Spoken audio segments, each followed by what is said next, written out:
to Unique Prepping, where innovation meets preparation, and everyone's unique abilities come together to build a stronger, united community. Unique Prepping exists to empower individuals to embrace their unique strengths and abilities while preparing for the challenges of tomorrow. Our channel is about more than just survival, it's about thriving in every aspect of life. We focus on practical prepping, from mastering gardening and sustainable living to honing essential survival skills, fostering a spirit of self-reliance, and building meaningful connections with like-minded individuals who share the same goals. Why unique? Because we believe that everyone, regardless of their circumstances or abilities, has something valuable to contribute to the prepping community. We are here to break down barriers, challenge limitations, and show that preparation is for everyone. This is a space where creativity meets practicality, and where we celebrate the diverse talents and perspectives that make us stronger together. It's not about fitting into a mold, it's about embracing what makes each of us special and leveraging those strengths to overcome challenges. Here, we don't just prepare for the future, we embrace it with open arms and open minds, crafting a lifestyle that values self-reliance, resilience, and the spirit of unity. Whether it's growing our own food, building essential skills, or navigating life's challenges with unique abilities, we're here to show that nothing can hold us back. Our goal is to equip you with the tools, strategies, and confidence needed to tackle life's uncertainties head-on and emerge stronger, wiser, and more prepared than ever. In this journey, we strive to empower you with knowledge, inspire you with ideas, and unite us all through a shared mission, to be ready, to be resourceful, and to be resilient. Together, we can face any storm, rise above any obstacle, and shine light on the path forward. Through collaboration and determination, we can create a community where everyone feels valued and supported, where no challenge is too great, and where the bonds we build stand the test of time. So, let's gear up, get creative, and continue this incredible journey of prepping, learning, and growing as a community. This is Unique Prepping, where every step we take is a step towards a brighter and more secure tomorrow. It's more than just a channel, it's a movement, a way of life, and a promise to face the future together. Are you ready? Let's dive in and get started. At Unique Prepping, we're all about building stronger communities and preparing for the unexpected. Now, we're taking our mission even further by partnering with Stolen Spirits, a powerful initiative focused on raising awareness for missing and murdered Indigenous women and girls.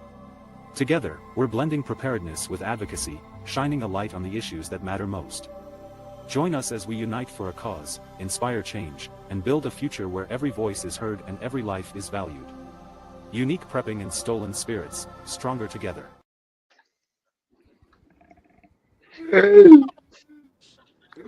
Oh, what up? Hello. Hello, everybody. Yeah. Hold on, Zach. You said I would be here by myself. What the hell's going on here? I'm sorry. You are by yourself. Voice I think I just heard. Good evening, our prepping community, and welcome to the 33rd installment of Unique Prepping's Community. On tonight's episode, we are going to be discussing dealing with the mental fortitude of being rejected with unique abilities. I'm your host, producer, and community member Unique Prepping, and with me are my brothers, sisters, and our community members Mike from Battlefield Productions, Caldy from The Caldy Show, Matthew from MatthewIsSillyAF, Shane from SICK2210 Productions, Tug from the Unapologetic Geek, and Jamie Smith. Down in the description, I put their channel links. Please go subscribe and keep growing this beautiful community. Before we get started, how are you guys tonight? Feeling good, man. Doing great. That's a loaded question. I feel great because I finally got over my cold. So like it's like the heavens have parted, and I feel good. Cool. All right. Hell yeah. Right on. I feel old. Oh my goodness. Since we're talking about feeling old, my brother told me that his son is having a child. So, like, he's going to be a grandfather. I'm like, I'm not old enough for that. Come on. Oh, wow. I'm ready for grandbabies. I can't wait. Oh, I've got two. Oh yes, sorry. Not in the intro. I just invited him last minute, and it was approved by Mr. Unique. That is producer for my channel. Good, hello, everybody.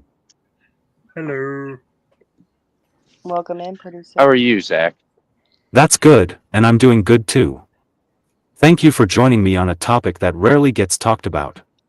Rejection cuts deep. It lingers in the mind, echoing long after the moment has passed. It makes you question your worth, your place, your purpose. When rejection comes because of unique abilities, it stings even more. It isn't just about not being chosen. It feels personal. It feels like the world is saying you don't belong, that you're not enough, that no matter how much effort you put in, it will never be seen the same way as someone else's. That weight is heavy. That doubt creeps in. That anger simmers beneath the surface, threatening to take hold. Being told no. Being ignored. Being excluded. Doors closing one after another while others walk through with ease. The frustration builds. The loneliness becomes unbearable.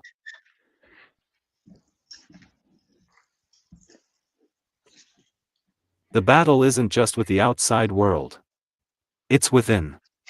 The mind becomes a battlefield, constantly fighting to push forward while the wounds of rejection try to pull you back. It takes mental fortitude to not just survive but to rise above. To keep pushing forward despite the obstacles.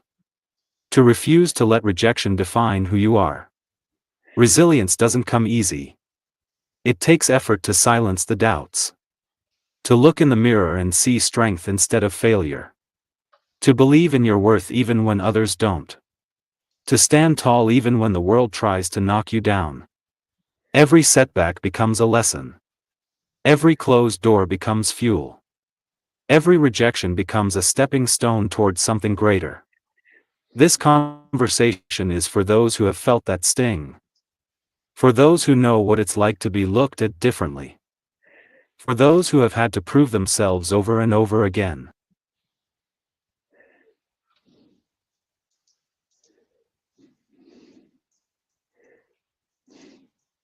For those who refuse to let rejection dictate their path.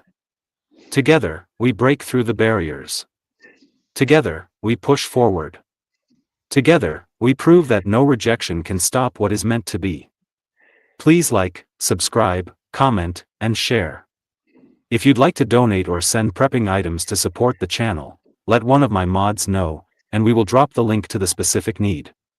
Thank you all for supporting this beautiful community. Do you have anything to add before we start? Yeah, I want to add something. How am I not a mod on your channel yet? That's not I only bring that up because I've been slinging out mods tonight like they were oxycodone or something. That's stupid. That's stupid, I know. Like, I made 3 new mods tonight. Bratty, Tink, and oh god, who else did I make a mod? I don't remember. What? Somebody. They got a wrench. So Sick wants to start this live by complaining. Wow, bro. Shut up. Typical. Typical. Wow. Damn. Hey, it's on topic though. He feels rejected. He feels Oh, rejected. There you go, So Yeah. Because of my abilities. Look, Zach, I want to say your words are heavy, always, and I think it gives people something to think about, really. Yeah, I agree. He always goes very deep. Yeah, like it's super. yeah. Like when Zach opens up the way that Zach does, I'm like, all right, have a good night, y'all. That's the show. That's it. What else is there to say? Zach has said It's heavy everything. though. Yeah, right.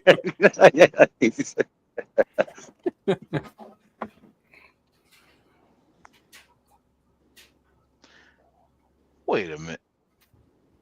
F you, Matt. Sick looked like Billy D. Williams. Was it? Look here. Hold on. I was waiting for him to see that.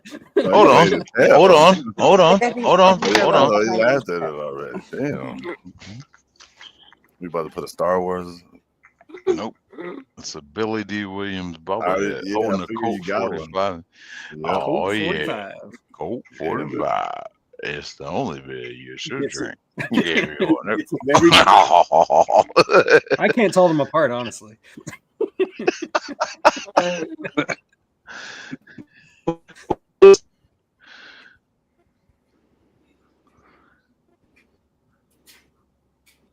Battlefield's going through a bad spot. Question number 1. How can repeated rejection due to unique abilities impact self-worth, and what strategies can help rebuild confidence Yeah, after such I don't know what's going on. experiences?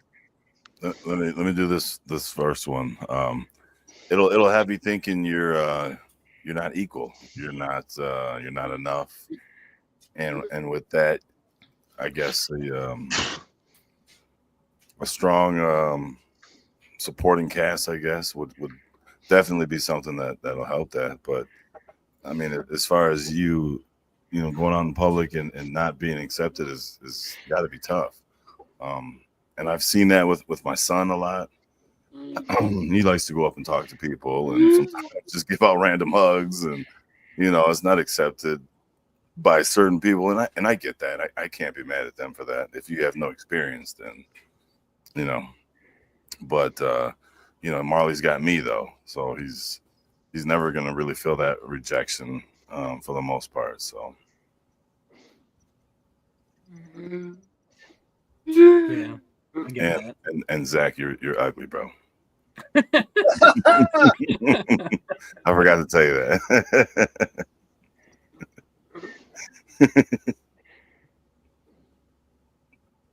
Well, okay, I'll go ahead and go because I pulled a Zach. I tried to learn from the master, and I actually like prepped an answer. So I'm going to go ahead and read it. I swear I wasn't trying to make it about myself. I wanted to be general. So here we go. No matter who you are, rejection always hurts. And when you are spurned for things beyond your control, it hurts all the more. It is nearly impossible for these deeply personal rejections to not affect your feelings of self-worth. But in order to repair those feelings and inoculate yourself from future pain, you must first allow yourself to feel them at their fullest, to acknowledge rather than hide the pain.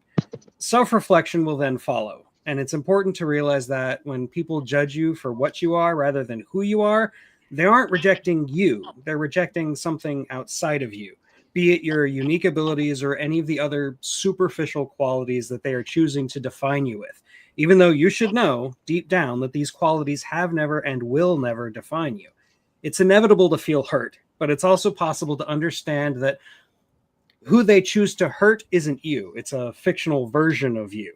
Therefore, you shouldn't let the rejection dictate your self-worth any more than you should let your unique abilities dictate what it means to be you.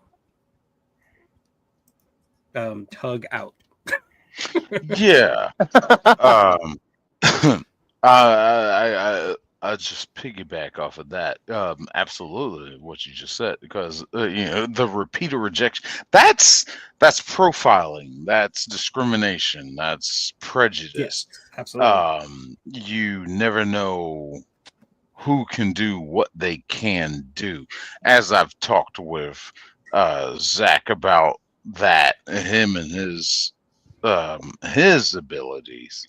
A great friend of mine also has cerebral palsy, but you know, he talks a lot of crap, but he is a computer genius, and people underestimate that about them. You don't know who you're talking to, whether you think that they are disabled in some way. You don't know what that person can do better than you.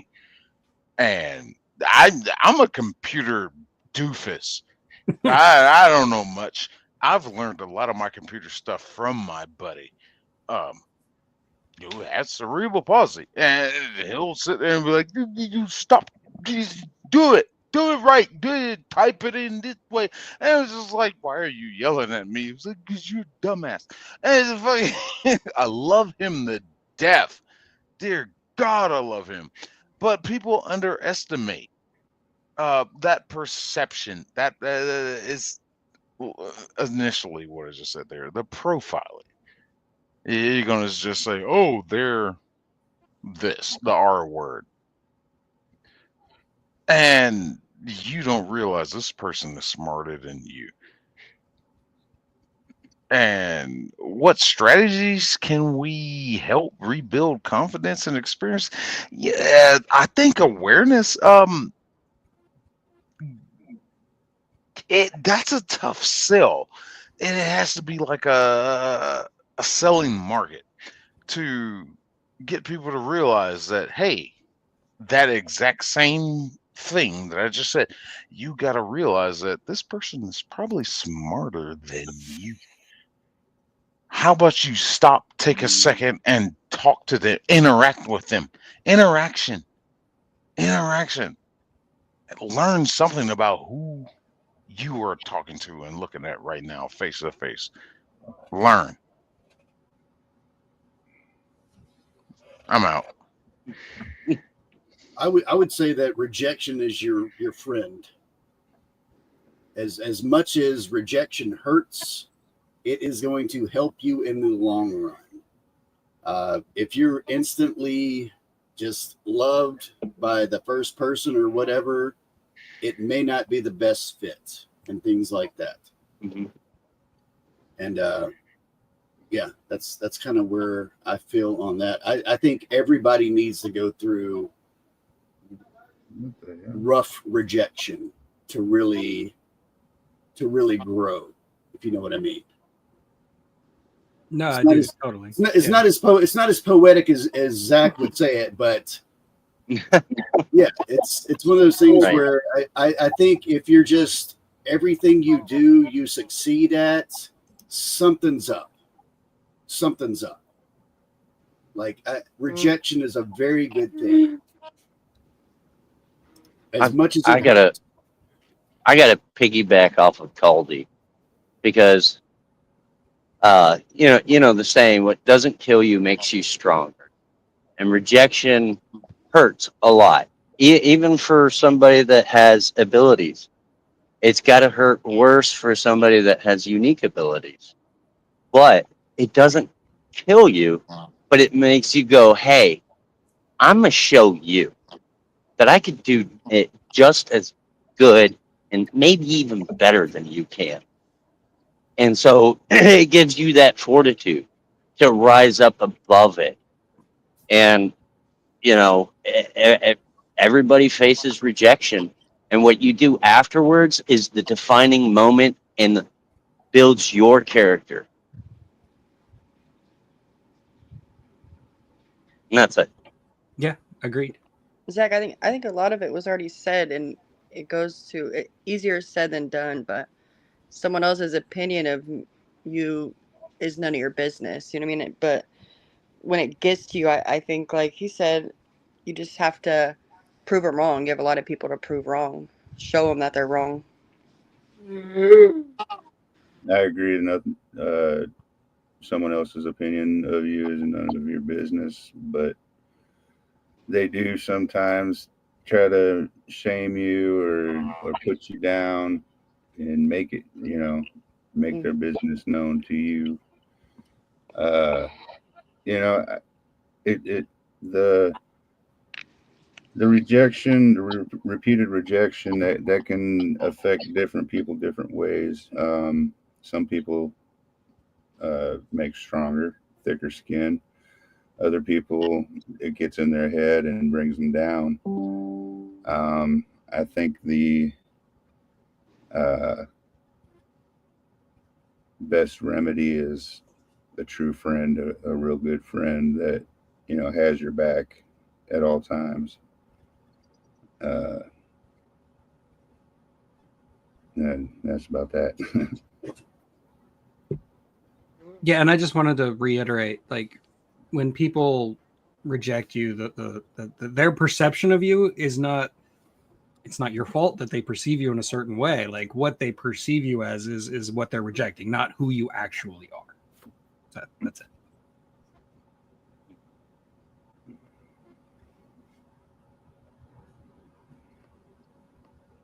Rejection isn't just a single moment.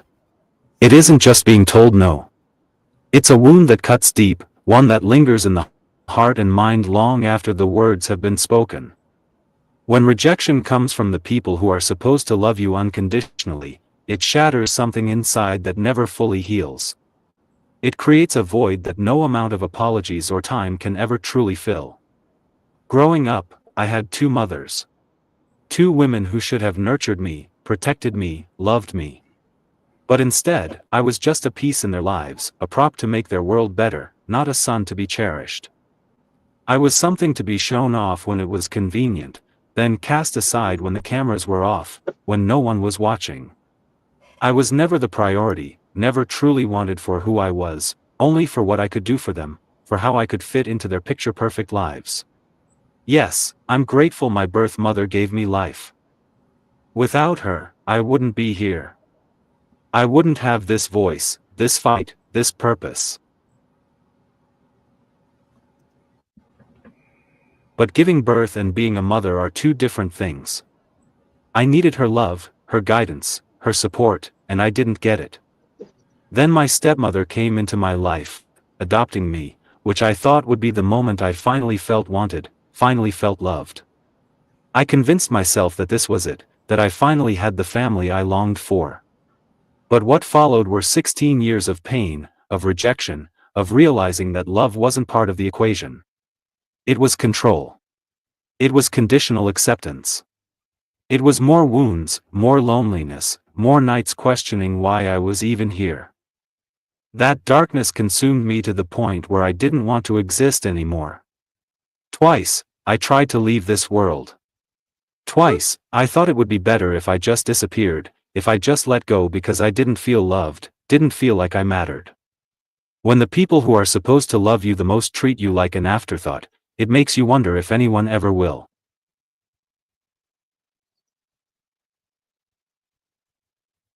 It makes you question your worth, your purpose, your place in the world. And when you're constantly told that you'll never be enough, that you'll never be capable, that you're just a burden, those words don't just fade away, they become your inner voice. I tried to do things, tried to prove I was capable, but every effort was met with ridicule. I was called retarded, invalid, cripple, words meant to strip away my dignity, my humanity. Words that weren't just insults, but weapons, wielded by people who saw me as less. I wanted to work, to be independent, to contribute, but I was always overlooked. Passed over for jobs because I don't speak the way others do, because I don't move the way they expect. They didn't see my abilities, my mind, my determination. They only saw what they thought I couldn't do. And with every rejection, every lost opportunity, every moment of being dismissed like I was invisible, the walls closed in. It felt like the world had already decided my worth, and no matter what I did, I couldn't change it. But this community changed everything. This community became my family, my hope, my reason. Every kind word, every message, every moment of support became a piece of the love I had never truly felt before. This wasn't conditional. This wasn't about what I could do for someone. It was real. It was acceptance. It was love. For the first time in my life, I felt seen. Not as a burden, not as an inconvenience, but as Zach, as someone who matters, someone with a voice, someone who isn't defined by rejection but by resilience. This community helps rebuild the confidence that life has tried to take from me.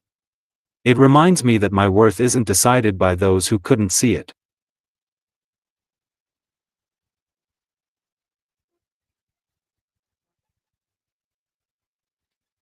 That my unique abilities aren't limitations, they're strengths. That my voice, no matter how different, is still powerful. This space gives me what I spent years searching for, a place where I belong.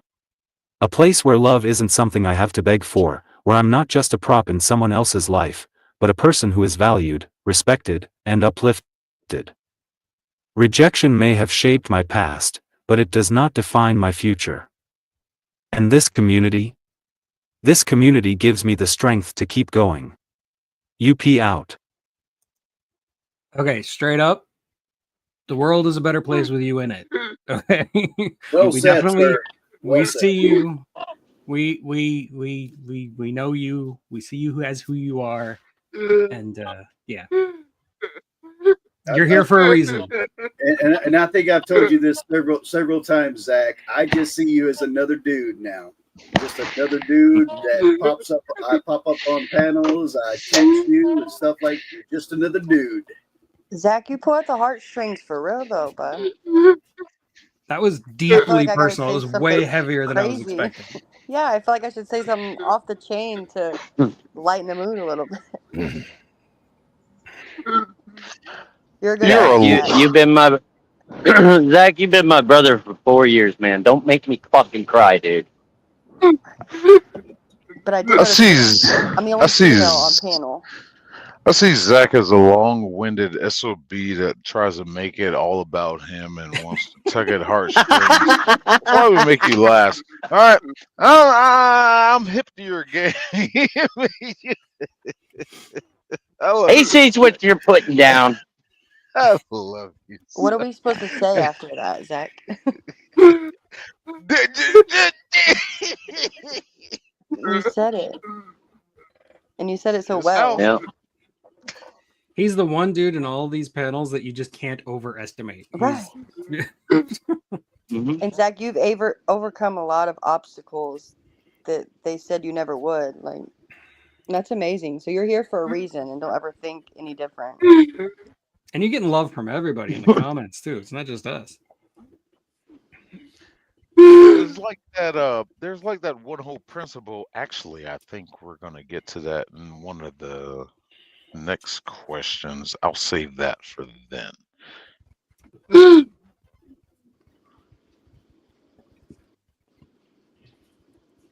you know Question what? number You 2. also. In what ways does Oh, sorry. society's perception of unique abilities contribute to exclusion? And how can we shift the narrative toward inclusion and empowerment? I'll go ahead and say What something. ways Oh, go ahead. does society's perception of Zach, I was gonna say, Zach. You know, what with what you said earlier, you know, it shames me sometimes because I'm like thinking to myself, I had a hard day, I had a bad day, you know, and that just makes me feel like I'm selfish. I don't think about how others feel, how others have it worse than I do, you know, and it's a good reminder. It's a good reminder, bro. When you let others know, you know, that's why I try to. I could have a shitty day, excuse my language, but when I'm out and about at the truck stop and there's a cashier and she just has an attitude with me, I just smile at her, say, hey, have a good day. You know, because you never know what somebody else's day was like. You know, it's just too easy to be nice to people. Zach, I think it's about educating. Like, sadly, it's the world that we grew up in. You know what I'm saying? And at the end of the day, we can only make it a better place by educating our children or our nieces and nephews. You know what I mean? And just because, like people say, well, it's not a big deal. Something that's a big deal to somebody else may not seem like a big deal to you, and vice versa. Like, you don't understand. Someone could look perfectly fine and you don't know what kind of battles they're fighting. You know what I mean? And like he said, just put yourself in their shoes. You don't know what they're going through. Just a simple, even if they don't say hello back, just a simple wave or a hi could make somebody's day. Mm-hmm. Very true. Even You if they're say angry with you, just smile at them. You know what I mean? you say uh, hold on, I got it right here. Um, in what ways does society's perception of unique abilities contribute to exclusion? Well, I mean, I'd start there, right there at the point of how they use the word retarded. Um, Yeah, the that right perception is there, bad. Perception or Mhm. society's perception is horrible. It's in the eye of that's the Mm-hmm. beholder. perception. Your normal, average, on the street, cup of Joe looking piece of crap. Um, yeah, they Why are see you talking about somebody me like that that? might act in might act in a certain mannerism and think that automatically, oh, you're this way, and know nothing about the person. When, like I said before, that person is probably smarter than you, has a higher IQ than you, can do more than you Mm-hmm. can do. That is a sad way to uh, be perceived, for people to think that way, just because, oh, you don't act like me, so you're lower than me. That's a messed up way to perceive somebody. Got I told you that story before, Zach. When we me and my buddies went with my buddy who has cerebral palsy, we beat up a bunch of guys at Six Flags, and they got kicked out, and we got taken to the front of the ride. It's just that whole perception thing. It's just like they just saw him doing his thing, just being normal. That's all he's doing is being normal, and all that. It it's a sad it's a sad thing to go through life. Second half of that question, and how can we shift the narrative toward inclusion and empowerment? Talking about it, communication, actually getting there on the ground floor, and um, it's not about parading people out there on the main stage. It's not that. It's just education of, hey, you don't see the full picture. You don't. Maybe you want to take some time and understand how people are that are different from you and your perception of what you think is normal. F you. How about you learn about everything? Broaden your mind. I think that's the only way it's going to happen. But people are crap. People are. Dear God, can I cuss on here? Because I'm tired of censoring myself. But people are crap. Um, People got to broaden their Zach minds. says, Just a little bit. Just a little.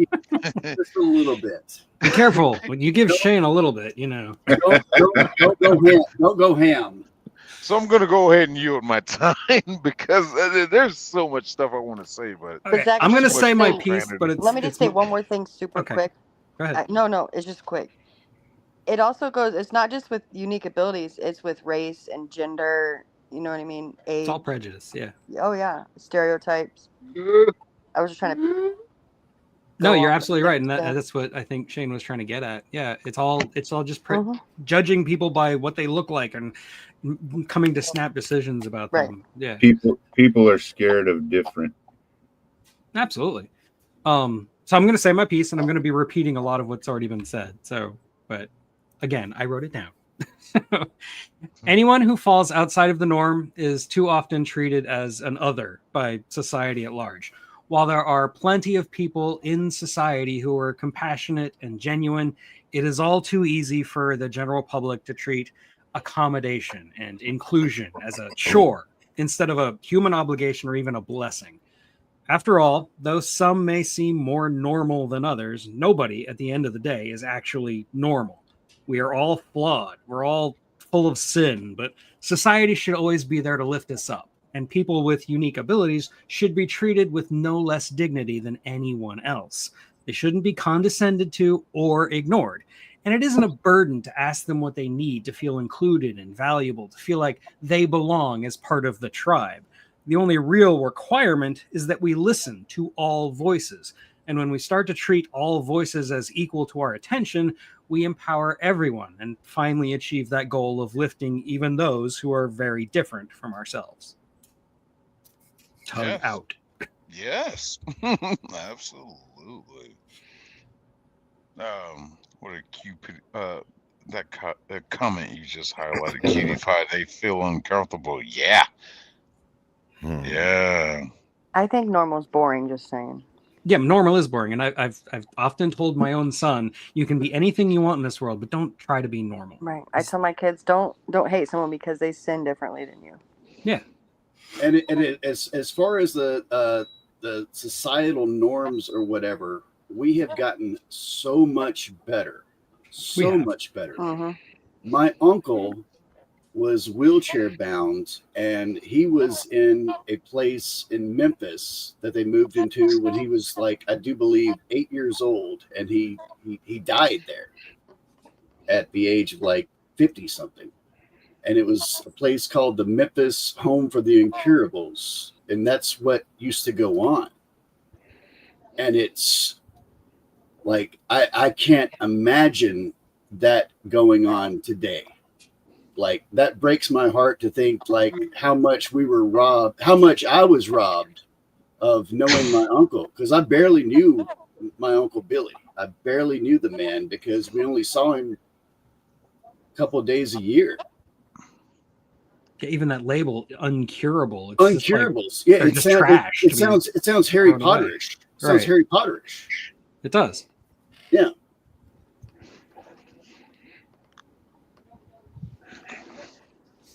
Let me answer this. This is a really easy question, or really easy answer. It's like I said earlier, the perception is horrible. We can easily shift the narrative with lives like this. You put out more than enough information. It's really simple.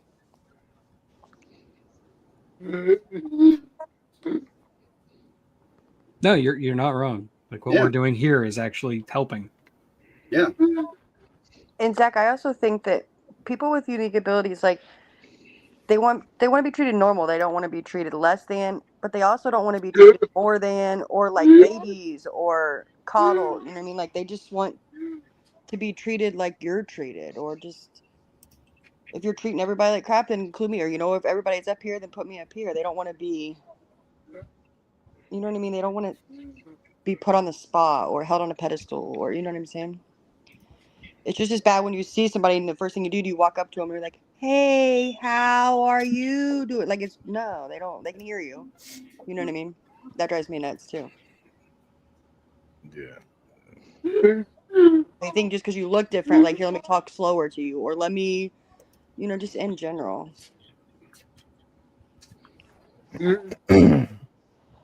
Educate our youth. That's just all, that'll help a lot. Absolutely. As my long kids as we don't get teach in our trouble. kids the right way. Yes. Society has a way of deciding who belongs and who doesn't.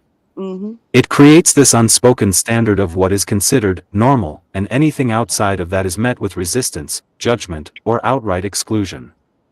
People with unique abilities don't fit into the mold that the world has set, and because of that, rejection becomes a common experience. It isn't always direct. Sometimes it's subtle, people talking over you, assuming you can't contribute, making decisions on your behalf without even asking what you want. Other times, it's blatant, being told you're not good enough, being denied opportunities simply because of how you move, how you talk, how you exist in the world. Society often treats people with unique abilities as less than, as if they are incapable of having real goals, real desires, real potential.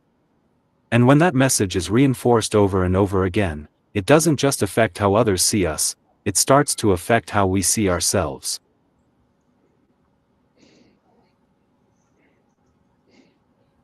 The truth is, much of society doesn't see people with unique abilities as people first.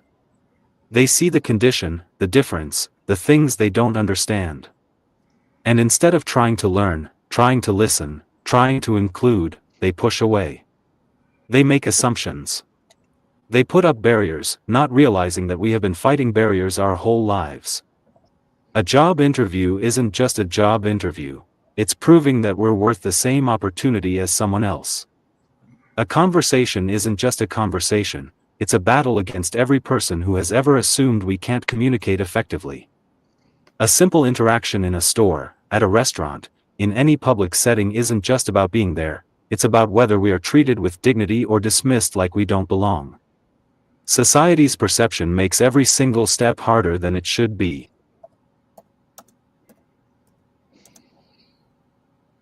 Then there's the way people use those with unique abilities to fit a certain image. Society often loves an inspirational story, but only on their terms.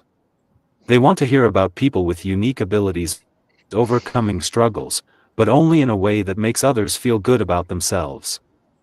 They want the feel-good moment without actually making the world more accessible or inclusive. They want the viral video of a person with unique abilities accomplishing something, but they don't want to hire them, don't want to see them in leadership roles, don't want to make space for them in everyday life. It's a contradiction that plays out constantly. People want to admire from a distance, but they don't want to include up close. This exclusion isn't just about jobs or opportunities, it's about human connection. Society isolates those with unique abilities, intentionally or not. From childhood, it starts in schools where kids who are different are often put into separate programs, treated as though they are too fragile or too different to be part of the larger group. They are talked to differently, treated like they need to be handled with caution, rather than being embraced as individuals with thoughts, feelings, and capabilities. As adults, the isolation continues. It happens in workplaces, in social circles, even in families. The world operates in a way that makes those with unique abilities feel like outsiders in their own lives. And that kind of rejection doesn't just hurt, it leaves lasting scars.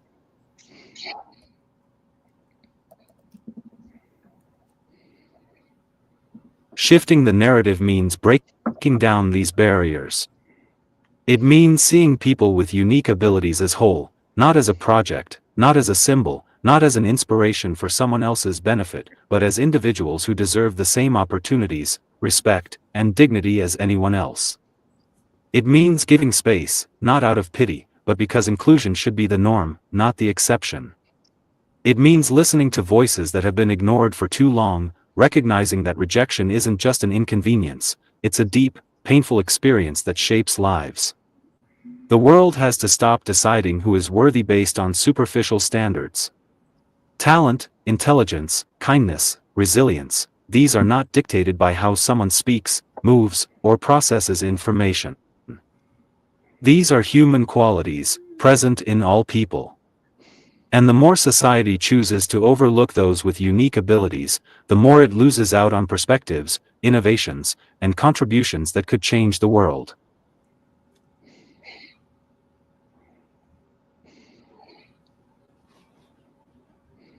Inclusion isn't just about kindness. It's about recognizing the strength, value, and potential of every human being. Until society truly understands that, rejection will continue to be a battle that people with unique abilities fight every single day. UP out. Yeah, no, don't let anybody accuse you of not being able to communicate your feelings properly, Zach. Yeah, Jesus. And Zach, can we go back to that? Can we go back to that comment that Heather made about them excluding children with unique ability in the classrooms? And that is a big thing to me. Yeah, me too. I've experienced that. Right there, you're telling elementary age kids that it's okay to exclude these kids. You know what I mean? That's a comment I wanted to address. Like, that's very disturbing. Well, first off, what is normal? Yeah. What does that even mean? Your normal is probably way different than my normal. You know I can agree with the testament of it is distracting for these kids. Yes, it absolutely is. That's an objective truth. But the second part of her comment is where that should lead to is these normal kids should be interacting with these what, not normal kids, or however you want to label them, to learn about this stuff so they can know this later in their life. That Yeah, that it's not kid like has you're going to every right teach to them be there. inclusion later. You should teach it Right, to or them teach them, then. Yeah, yes, adapt to your yeah. surroundings. Like if you can't adapt to one distract, like teach them to adapt and overcome things. Like, yeah, that's sorry, I kind of went off top, but that's a No, very like, I didn't think about that in that moment until she said it. I'm like, look, you're right.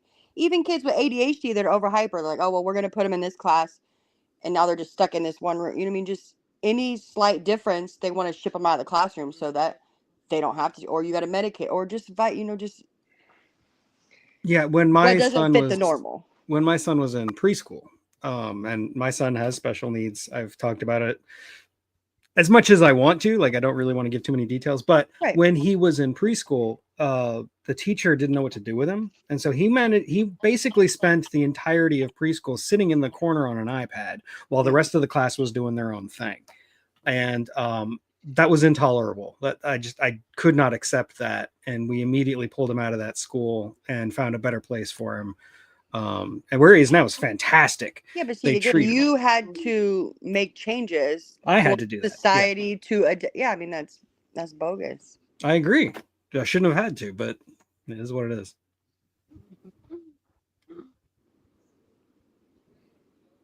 But it's about speaking up. I think anybody, like, even if it's not my child, I would, you know, what I mean, everybody knows I don't shut up. I talk too damn much, so I speak for. You know what I mean? I would I definitely get it. speak up.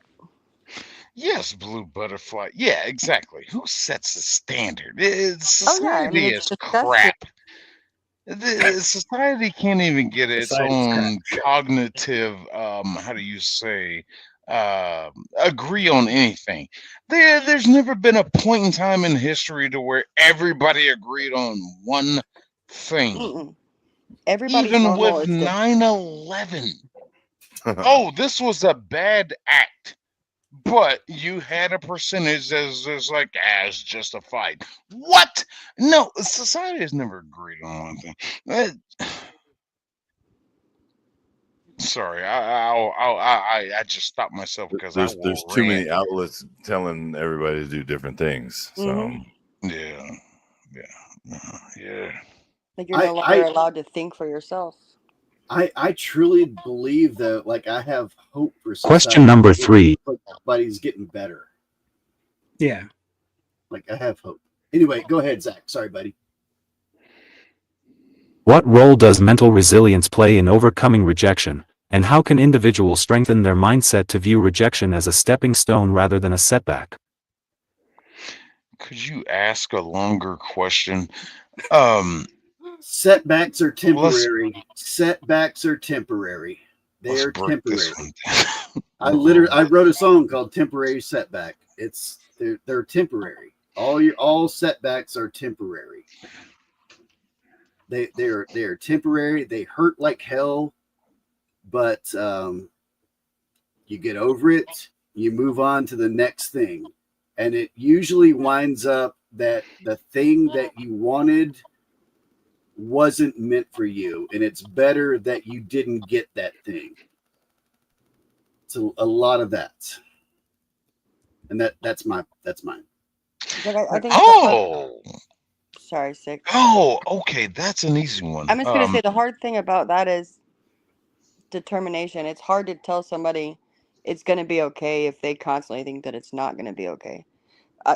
Bigger thing is don't let today dictate your tomorrow. You start every day, you know. But again, when society tells you that you don't belong, you start to believe it. But then goes back to the first question: show them that you belong. Because mental health is hard. Like, it's really hard. Depends on the people that surround you as well. I mean, if you got a hardy bunch around you, you'll be good. Hey, pain is hard, but when you finally get that acceptance, it is worth that pain. It's going to start with you. It is truly worth that pain. But sometimes it's hard to tell if it's real or fake. You know what I mean? Sorry, go ahead.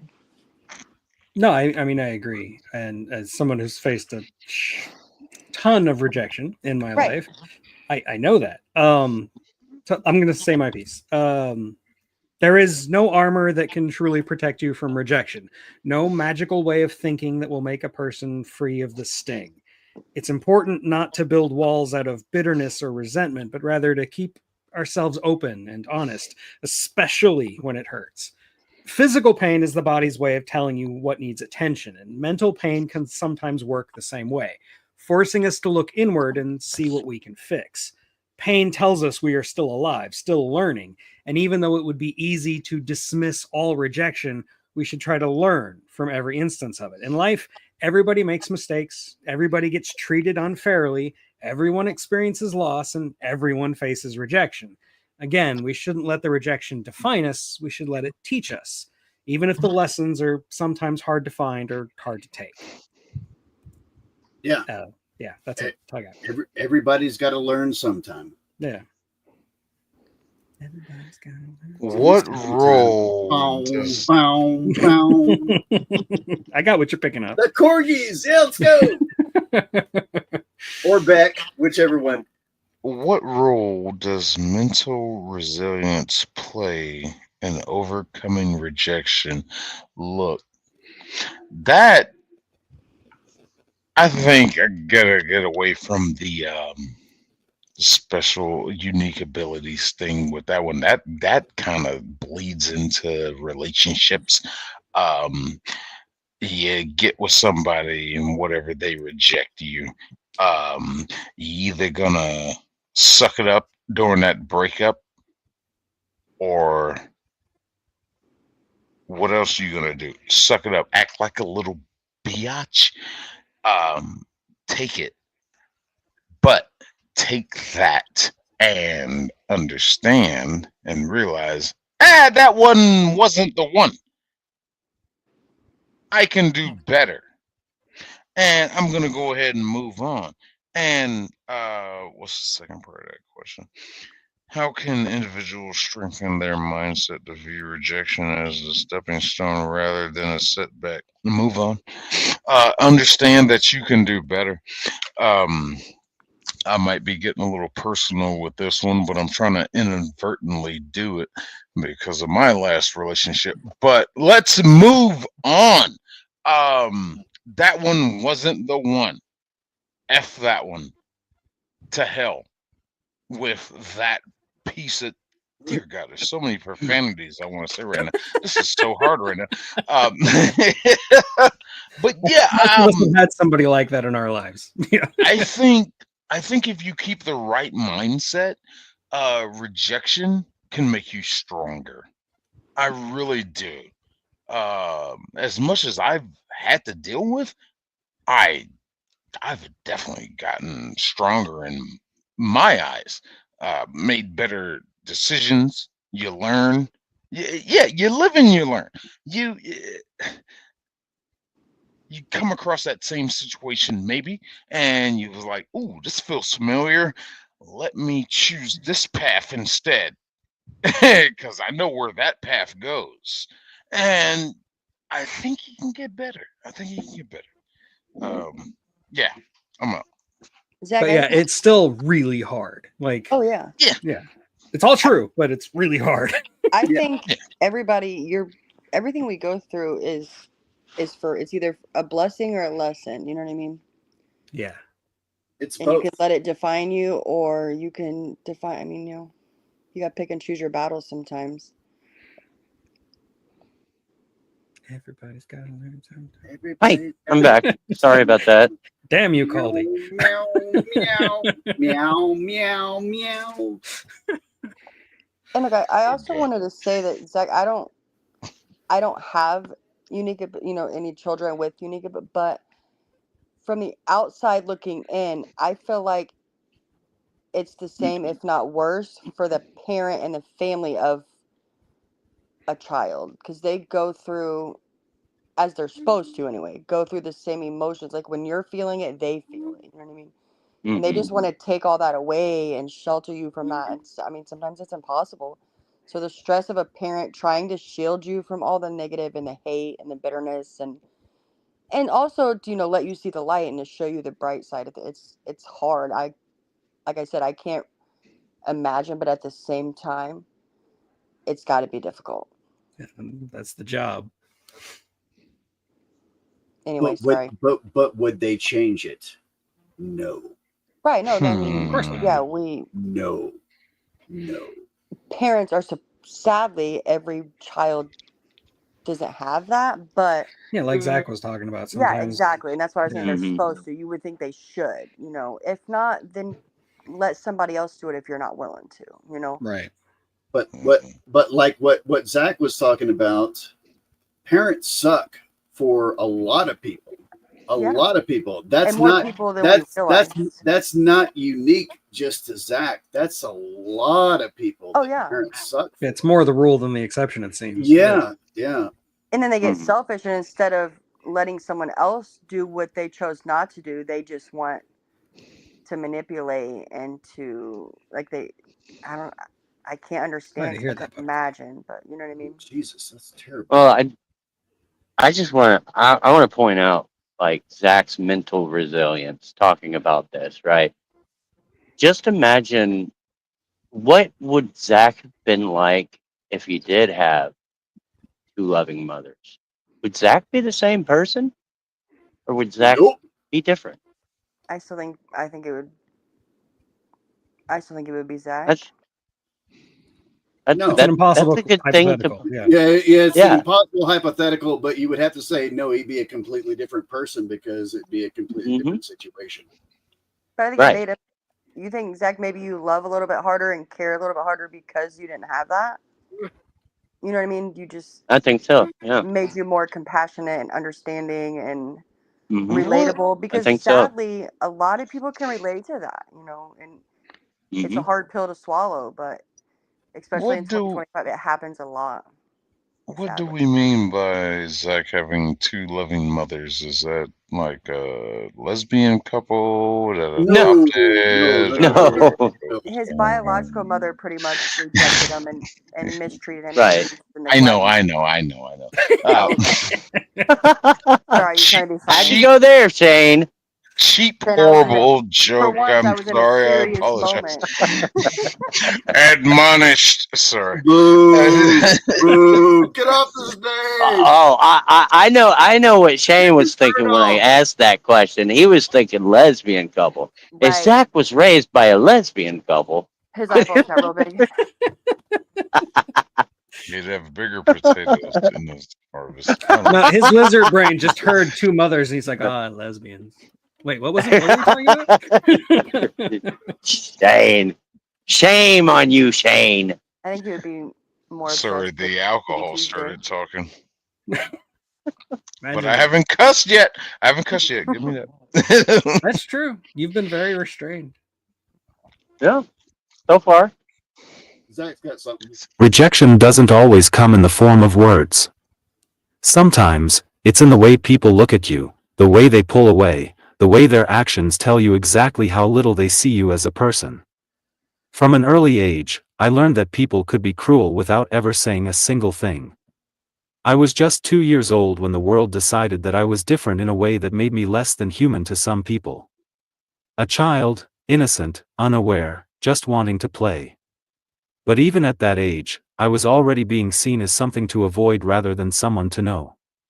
My dad took me up to Washington to visit his best friend's family. Everything seemed fine at first. We were welcomed in, greeted like we belonged there. His best friend's sister had twins, a boy and a girl, around my age.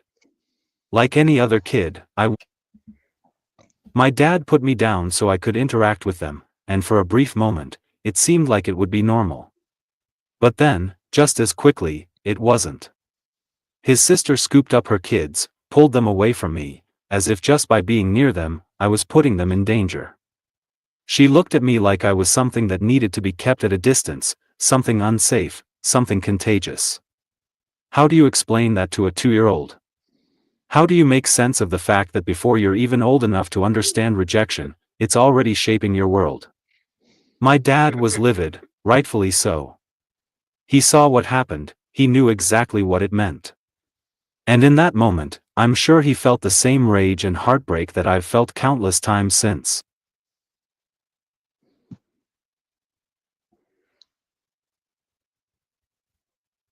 But he no was matter probably how joking. angry he was, no matter what he said in response, the damage was done. A mother decided that her children couldn't be near me because of what I was born with.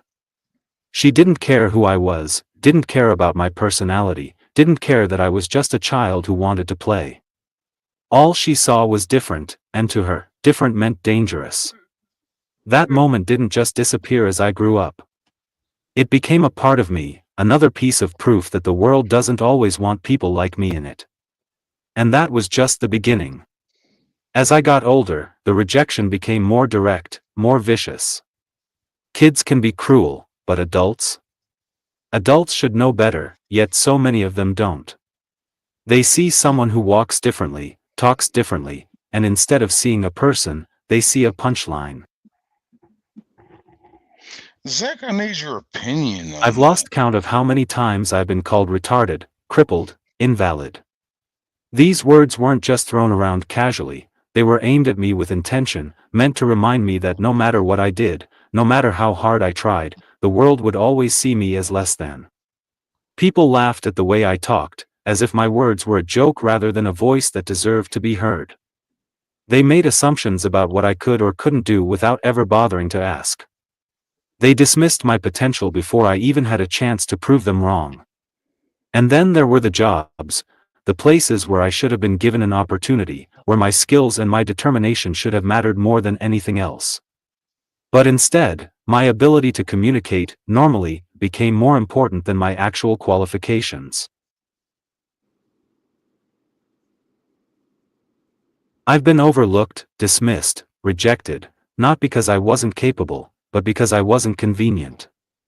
Employers didn't want to deal with someone who spoke differently, even if I could do the job as well as, if not better than, anyone else. They weren't willing to listen, to understand that my voice, no matter how it sounds, still carries the same weight, the same intelligence, the same passion. It's exhausting, having to fight for every bit of dignity, every bit of respect. Having to prove that I'm worthy of the same chances, the same kindness, the same humanity as everyone else. But what's worse is knowing that there are still people out there who, just like that woman all those years ago, would rather pull their children away than take the time to see me for who I am. That kind of rejection isn't just hurtful, it's dehumanizing. It teaches you, at an early age, that the world isn't always going to be fair, that sometimes people's ignorance and fear will dictate how they treat you. And no matter how strong you try to be, no matter how much you tell yourself their opinions don't matter, that kind of rejection leaves scars. But here's the thing, rejection didn't break me. It tried. It almost succeeded. But instead of letting it define me, I found something stronger. This community. A place where I am not just accepted, but valued. Where my voice is heard, where my thoughts matter, where people don't just see my unique abilities, but see me. Every time someone supports this channel, every time someone listens, every time someone takes the time to be here, it's another moment where the world feels a little less cruel. It's another piece of proof that I am not alone. That there are people out there who do care. And that means everything. UP out. Hey, And it's Zach. not, and it's not just you, buddy. It's not just you. There's Aaron Bilal that's out there doing it. There's there's the comedians that are out there doing it. Yeah. Zach, I Like, want to say two little quotes that I used to stand by. One of them is that's why I have rose colored glasses for this. look. I want to say. I'm sorry. Go ahead. Go ahead, No, Matt. I kept interrupting you. I think I have a lag, maybe. But I always tell my kids that, I mean, anybody in general, those that matter or those that mind don't matter, and those that matter don't mind. You know what I mean? And that's always easier said than done. And then my kids, like you hear the world and everybody always say, well, we need to raise our kids to live in an evil world. You know, like we need to raise our kids and let them know that it's cruel out there and this and that. But on the other aspect of it, we should raise our kids to make the world less evil and less cruel versus Okay, but raise how? them to adapt. I haven't figured that out yet. How do you teach a 2-year-old that this other kid that's in the same level as you has something with them, I know, has but cerebral palsy. How do you translate that over to a see, at the same 2-year-old? time, they're so young, they don't know that that's Yeah, bad. That's it, the it's problem. That's a parent problem. That's a the That's the no. That's a cognitive problem. That's a all around the scale kind of oh problem. yeah. How do you translate that? I think that's what I'm trying to say here. How do you translate that to this kid is at this age Yeah. learn both of them just learning to speak. You see this other kid the same age with you in the same class, but they're acting differently and you don't understand it because you're expecting the same actions and mannerisms from other 2-year-olds that act the same way Right, you but do. when you As a parent, how do you translate that over? well, when you automatically just pull them do. away from them or tell them not to play with them or remove them from the situation, vice versa, you could sit down next to them and interact with that child with them and show them that Yeah, like teach them how they're to not do it. Yeah, yeah, like but when you instantly pick them up and move them away or you're you know what I teaching them mean? prejudice. Yeah. Yeah, that's the Yeah. same with race. Like kids don't see color, but That's when you not stick an it answer at all to the question I just asked, but okay. The question you asked is, how do you teach a child that, even at a very young age? And the answer is, you just do. I think it's impossible. I No, don't. no, it's It's not. they're not gonna follow impossible. what you do. If you sit down next to them, I'll give you an example, Buff. My sweet little niece that I talk to all the time, that I love more than this world. She has grown up around a child that has so many complications that I can't even effing name them right now. I can't even effing name them. And she played with that kid, but she would just like have Barbies and stuff going on with this kid. I have no we have no idea if this kid understood what was going on with that. But we know that my little niece is growing up understanding that people are good.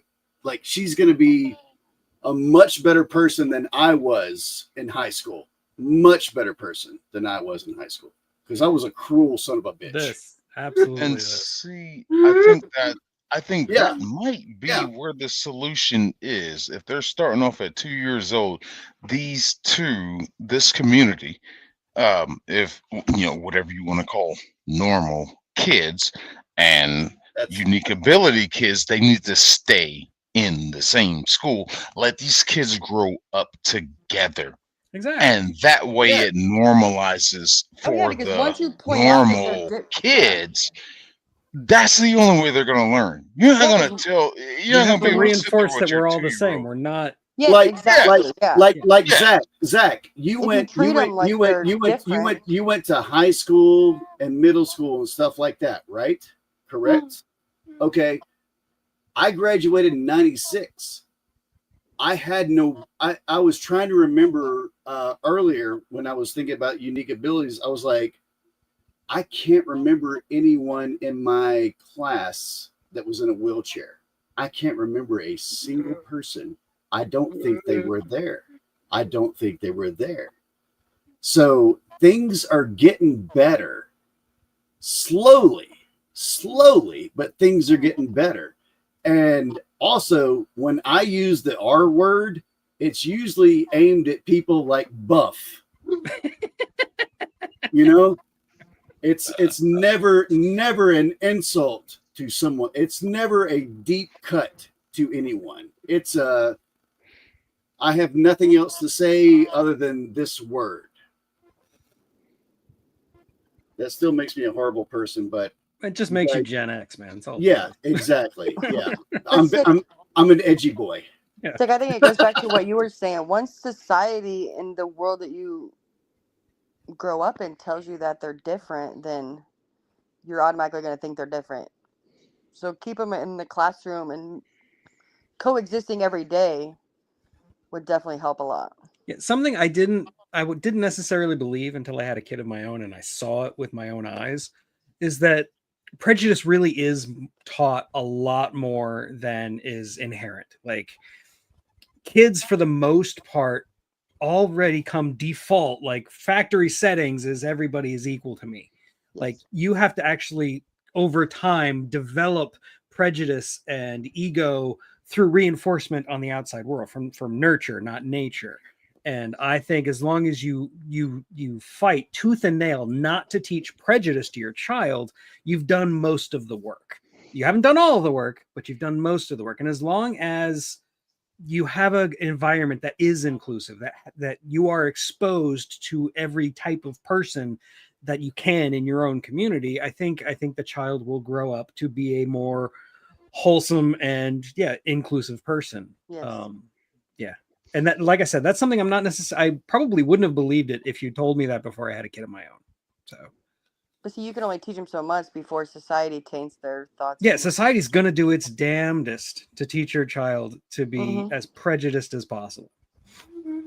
And then one bad apple sometimes ruins it as well. I mean, there's so many things involved in that. Yeah, no, I agree. It's hard. It's an almost impossible task. Yeah, so Sick, that was a really good thing to think about, really. It's a balancing act, and Yeah. you have no control over the balance, other than like just hoping. But like, yeah, it's one of those things where like when you grow up with people, like I'm in Mississippi. I grew up going to school with black people. I have no racism towards black people, none. Right? You called me well, that was on private chat, and you're not supposed to bring that up. That's one of those things like where you, like, yeah, it's like people are people, you know. Why should it be that you and I should get along so awful? I truly don't think you become an asshole until you're an adult and you start getting bitter about life. It's the learning to not become bitter that is really hard. And that's what rejection wants you to do. Rejection wants you to become bitter. Bringing it back to rejection. Yes, sir. Rejection will make you bitter as hell if you don't embrace rejection and just roll with it. It will eat you up inside. And I think some conversations are uncomfortable for parents to have with their kids, and sometimes it's those uncomfortable conversations that they need. Like, and it's uncomfortable for them and you, but it's necessary. Yeah, I always try as a parent to think, you know, like the things that I would do for my kid. Like, you know, if I absolutely had to, I would like cut off my arm for my kid. So if I'm willing to do that, I can have an uncomfortable conversation. Exactly. Yeah.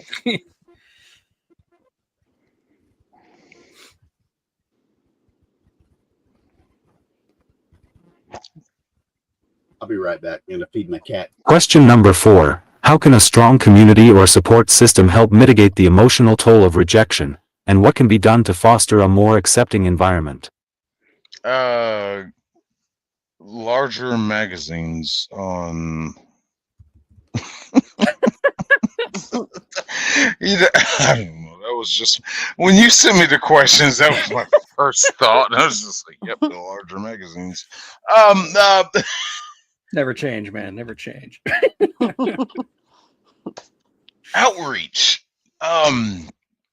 Just I guess like what we were talking about before, is more education. The community actually coming together to learn more and more, and accepting and understanding about what it is for those who don't know what it's like to go through life like that in a certain state, a certain way. Community outreach, awareness, definitely help. And we work together. Everybody work together to make life accommodating for them. Therefore, with the person with a unique ability, they can do what they can do to help accommodate to them. It's just like, you know, meeting the middle point. as we get closer to, oh, dear God, how do I want to say this? As we get closer to understanding each other, I think we can evolve into a perfect society. Maybe not perfect, but a better society. A better society. And what can be done to foster a more accepting? Oh, yeah. Okay, I think I just answered all that with what I wanted to say on that one. Okay. The emotional toll of rejection, basically get some strong people on your side, and for the haters, get your strong people to speak for you and say, "Hey, f you, buddy. Well, I'm not your buddy guy. I'm not your guy, buddy. I'm not your buddy friend," and all that stuff. You know, get the stronger people to speak on your side. You get them on your side to learn what your unique ability can do for them, and have them. And I'm not saying manipulating, but you get that strength on your side and try to educate the other side. Zach, I think what And you're I'm gonna stop sorry, talking. sorry. No, I'm gonna Zach, stop. I'm done. I'm done. I think what you're doing is a big step in fostering more, to help people become more accepting for even someone with the same, differences, or whatever they want to call it, struggles. I think you stepping up and doing what you're doing shows other people that they can do it too. You know what I mean? Like, just that one, if one person watches your video and it's like, hey, I struggle with this, look at him doing it, I can do it too. You know what I'm saying? Just actions speak louder than words. So when you're showing the world that you've overcome all of this, and you know what I mean, and hopefully even if it just reaches one person, it makes them step up and know that they're worthy and they as well can do it. You know what I mean? Yeah. Okay, well, I'm gonna say my piece, which is, again, I'm basically just repeating what you guys both said. If any community is strong, it will rally to those in pain. No matter how large or small the community, even if it's just a small circle of friends, it all boils down to communication. Healthy communities nurture this, reinforce the idea that anyone who is in need should be able to say so, or that anybody who notices that something is wrong should be able to ask if somebody needs help. There shouldn't be shame, embarrassment, or judgment when a member of our community is in need. We should deal with the need first and then worry about how it happened and how to prevent it from happening again. Treat everybody as though they were your family, and acceptance will usually follow. Tug out.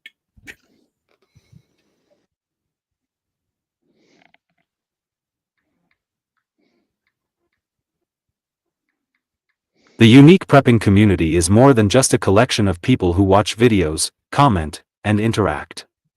It's a family, a safe haven, a place where people who have been cast aside, ignored, ridiculed, or underestimated can come together and finally feel seen.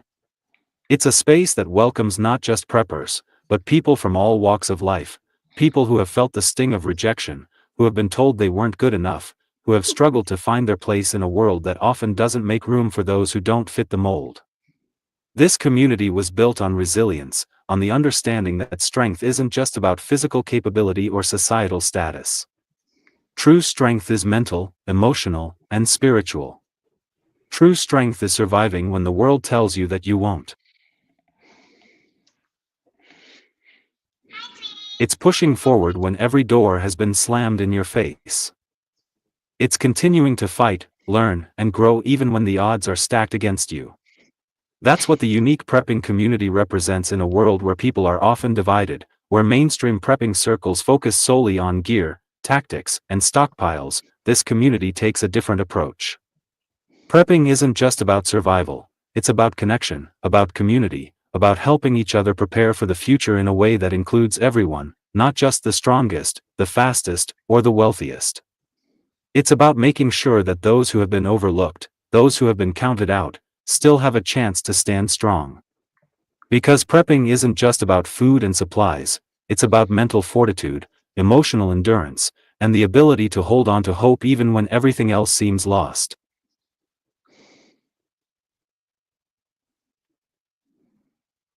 And for me, this community is personal. It's not just something I created, it's something that saved me. Growing up, I didn't have a place where I truly belonged.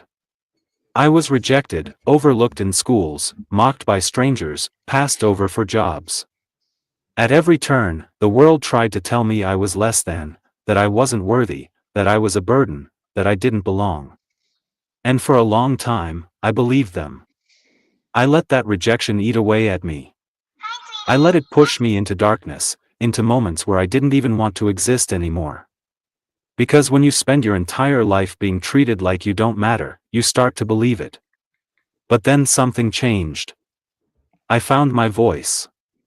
I found people who actually listened. And slowly, I started building something that wasn't just about me, but about everyone who has ever felt like they didn't belong. Unique Prepping isn't just a YouTube channel. It's a movement.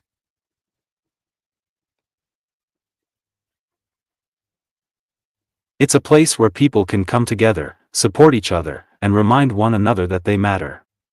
It's a space where the conversations go beyond prepping and into something deeper, something that touches on mental health, emotional strength, faith, and the reality of what it means to navigate this world with unique abilities.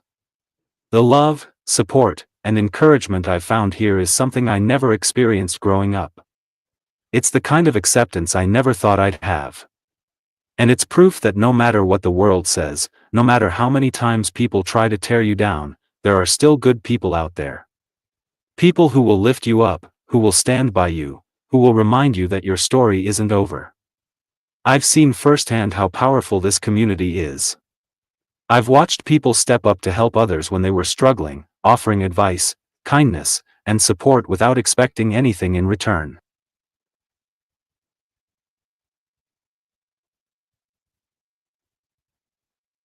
I've witnessed people who felt alone finally find a place where they belong. And that's the beauty of unique prepping. It's not about one person. It's about all of us. So when I say that this community is special, I mean it. When I say that this community gives me hope, I mean it. When I say that I wouldn't be here without this community, I mean it with everything in me. Every person who comments, who likes, who subscribes, who shares, who takes the time to be a part of this, you are making a difference. You are creating something beautiful, something strong, something that cannot be taken away no matter how much rejection or negativity the world throws at us. And that is what makes Unique Prepping more than just a channel. It makes it a home. UP out. You know, as easy as it is to like be old man yells at cloud about the internet, stories like that reinforce the idea that the internet can be a force for good. And you found this community, you found us, and we found you, and we're all stronger for it, right? And Zach, sometimes people just need a place to tell their story. You know what I mean? Or just speak in general. Zach, Yeah. once again, you're just a dude in my eyes. You're just a dude. You're just another dude that I talk to. That's it.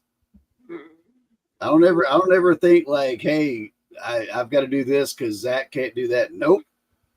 Like, nope. You're just a dude. And Zach, you're very inspiring for sure. Yeah, and I would never say there's Right. nothing you can't do. You'd stab me. I've seen your knives. Oh God.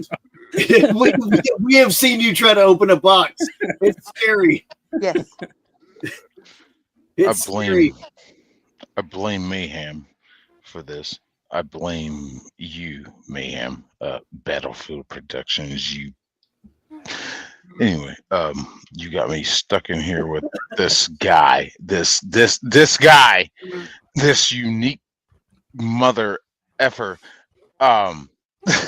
We've gotten to the point to where this guy is insightful and thoughtful and spitting out truth bombs and knowledge and being so meaningful with his statements. It's just like, how can you follow this guy? Yeah, How can you say anything after him? I blame you, Mayhem. And if I ever come across you on the road, man, look here. I don't go past I-35, but if I ever come across you on my territory on the East Coast, look here, we're gonna have problems. I'm gonna call you later. Yeah, Yeah, wait, go back, screenshot that. I gotta go back and screenshot that. He's like, we're friends, but This F one? you. Go for Yeah, it. gotta screenshot that one. Yeah. There we go. Validation for Caldy. Validation. Yes, Zach. I'm the- You're, Don't encourage him, Mayhem. you're one. At this point, we don't see you as anything different than that guy. You know what I mean? Like Sick was saying, you are just that guy to us. You know. Yeah, like Caldy is saying, you're just a dude. You're a dude. You're another dude. That Who's speaks not a allowed to whole go hell of a lot first. more intelligent than I do, and I talk a lot, but you speak just in the few words that you know what I mean. You could say 5 words to my 500, and those words really speak when you say them. Know that you're trustworthy, you're inspiring, and that speaks a lot about your character. Even when you're twerking.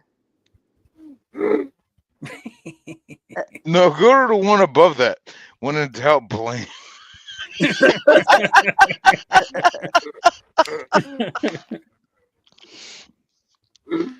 Battlefield, Dango right. that's learned behavior, not taught behavior. No. Somebody peed in your Cheerios. Don't do it, Zach. Question number 5. What lessons can be learned from facing rejection, and how can those experiences be transformed into motivation to push forward and break barriers? Trigger discipline, There you go. steady aim. Oh, wait. Oh, hold on. Sorry, I didn't mean to go that way. I'm gonna let y'all answer first. Okay, I'll go ahead and say mine. Let to get it out of the way. let Tug go first. He's Okay. got it written down. Life is all about obstacles. It's a necessary ingredient in the human condition, and rejection is just one obstacle among many. However, it should be tackled like any other, as something to experience, to learn from, and ultimately to overcome. I can't claim to comprehend what it feels like to be rejected in every possible way, but rejection is nevertheless a universal phenomenon we all must deal with. But remember, the strongest trees are the ones that have pushed through the most damage, taken every punishment that nature can inflict. We can only grow a strong immune system if we get sick, and we can become truly compassionate when we know what it's like to face hardship. That's how evolution works, and it's what makes us human. That's it. That's all I got. Yeah, I would piggyback off of that and say, Zach, whatever hardships you have faced, and my God, I know they are worse than I have faced. Yeah.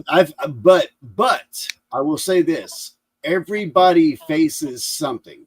Everybody has their own little thing. And I will say this also: you are only competing against yourself. You are only competing against yourself.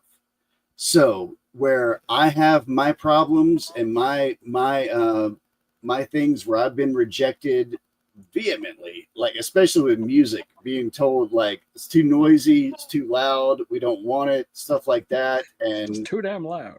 It's too damn loud. You guys don't tour enough, stuff like that. We're not going to sign you for this. And then eventually something came along and it was the perfect fit. That I truly believe that is for every person. Every person faces those kinds of things. And it's a little personal thing. And that's it. Well, like for me, my personal story, like I was in a band, and when I was about to move to a completely different city to be part of this band full time, to make this like my career. And right before I finally pulled the trigger and made the move, the band broke up for reasons that I to this day still don't really comprehend. But just a month later, the woman who would become my wife decides that she's going to come down and see me.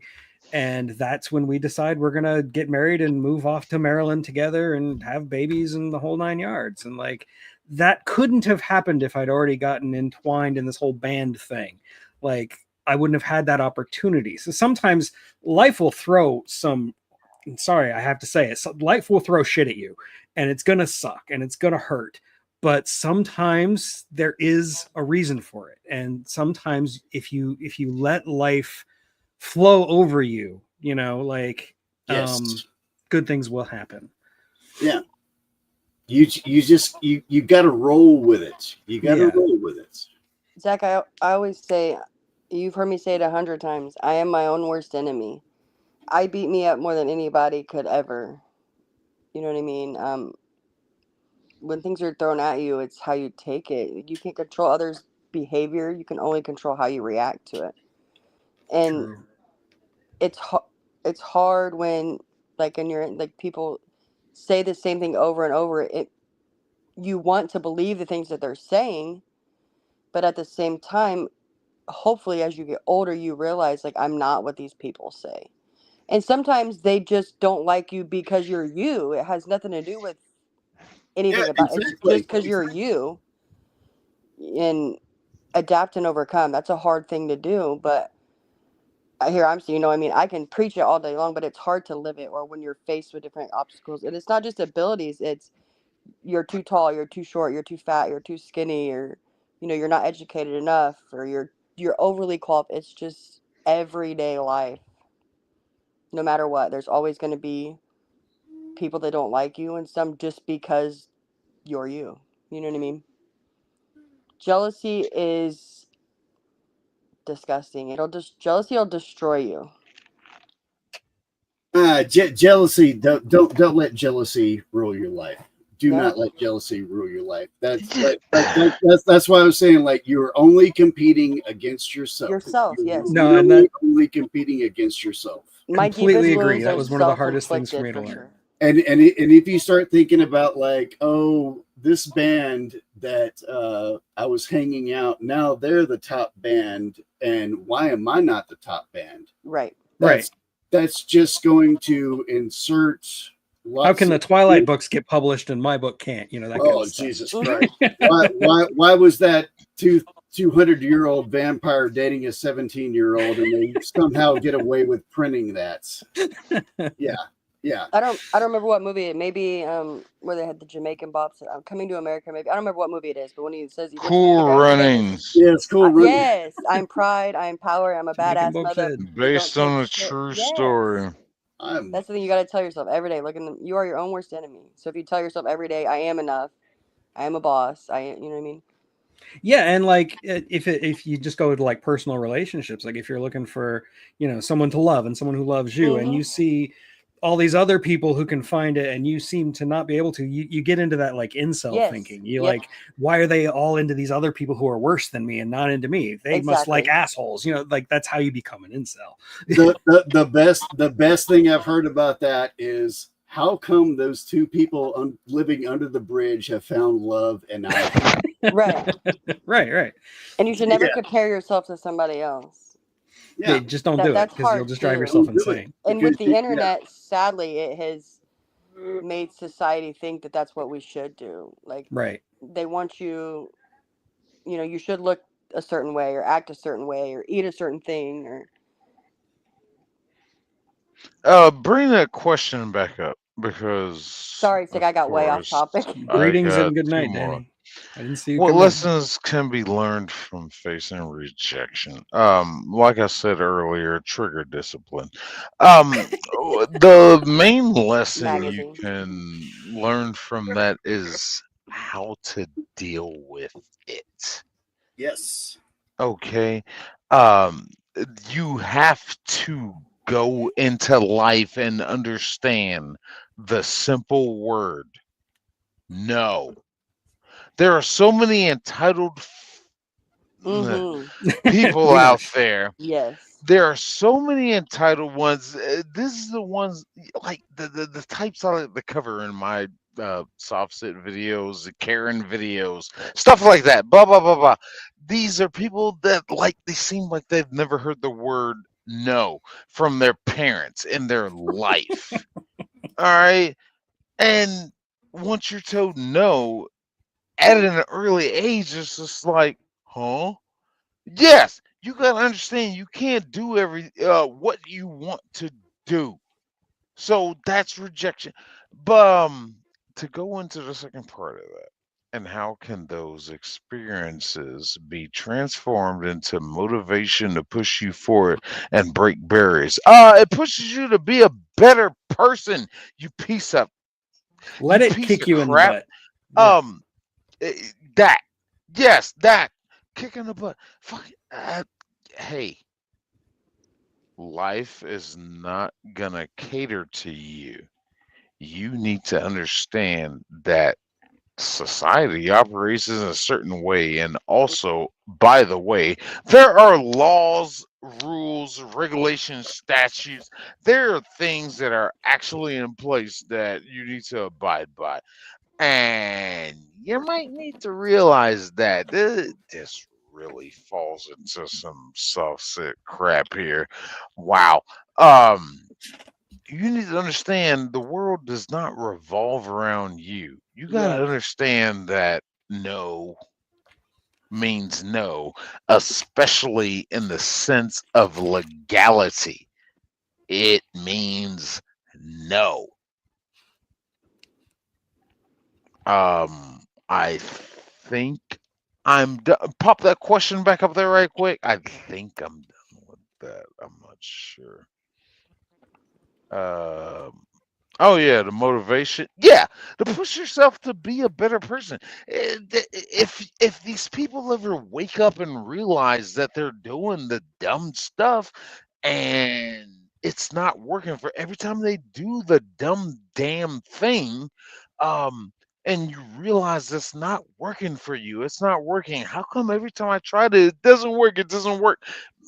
That should be your motivation to figure out what am I doing wrong? How do I need to make this work for me? Okay, you get motivated to learn what actual proper procedure, in the sense, like a proper procedure legally, and maybe just a societal standard of what do I need to do to be accepted. That should be motivation, whether it's legal or just outside of the box of legal. Just, you don't go into a McDonald's and, drop your pants. You don't go to a steakhouse Hey, and say, don't kink shame me. let me get this steak well done, and can you put ketchup on it? It's things like that. You learn how to properly present yourself into a functioning society. I'm sorry if I'm sounding long-winded, but I just remembered a bunch of things that I wanted to say about that second half of the question. But yes, Preach. And you can't. um, It's you got to realize you can't fix everybody. Not everybody is gonna listen to Want what to you're be fixed. saying. You know what I mean? And some people are so comfortable with being a-holes, and that's how they're always. It's got them. It gets you attention. You know what I mean? You treat it's negative attention, but it's attention, and they'll never change. They'll never understand. They'll never take the time to understand. yeah, And they say change they is say scary. they say any publicity is good publicity, but nah, I don't agree with that. I don't either. I think Rachel Zegler's proved that one wrong. Yeah. Ha! It goes back to the three Mm. C's. You have to make the choice to choose to change. I mean, there's no. And change is scary. Yeah, it is. It's one of the Change, scariest things in the world. change is terrifying. Hmm. I hate it. And I entitled people. absolutely hate it. That's like I when people, agree. entitlement will get. It's like the whole. Rejection isn't something you just get used to. It doesn't get easier with time, nor does it lose its sting after repeated exposure. Every rejection cuts deep, leaving behind wounds that may not be visible but are just as real as any physical injury. When you live with unique abilities, those wounds come even more frequently. You face rejection in places others take for granted: jobs, friendships, relationships, even simple conversations. People assume, judge, dismiss, and exclude, all before they even try to understand. And when that happens over and over again, it becomes harder to push forward. Growing up, I thought rejection was just a part of life, something I had to endure silently. From being denied opportunities to being outright told I was less than, I internalized every word, every look, every action. I started believing that maybe the world was right, that maybe I was a burden, that maybe I wasn't supposed to take up space. The weight of rejection became suffocating.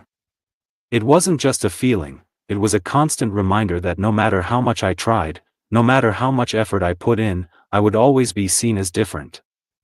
And not in a good way. But the truth is, rejection is only permanent if you let it be. That's not to say it doesn't hurt, it does. It's devastating, it's isolating, it's enough to break a person. But pushing forward isn't about avoiding rejection. It's about choosing to keep going despite it. It's about refusing to let other people's opinions define who you are and what you're capable of. I won't lie and say that I've mastered this. There are still days when rejection eats at me, when it takes me back to the lowest points of my life. When I remember the cruel words, the lost opportunities, the times I wasn't even given a chance.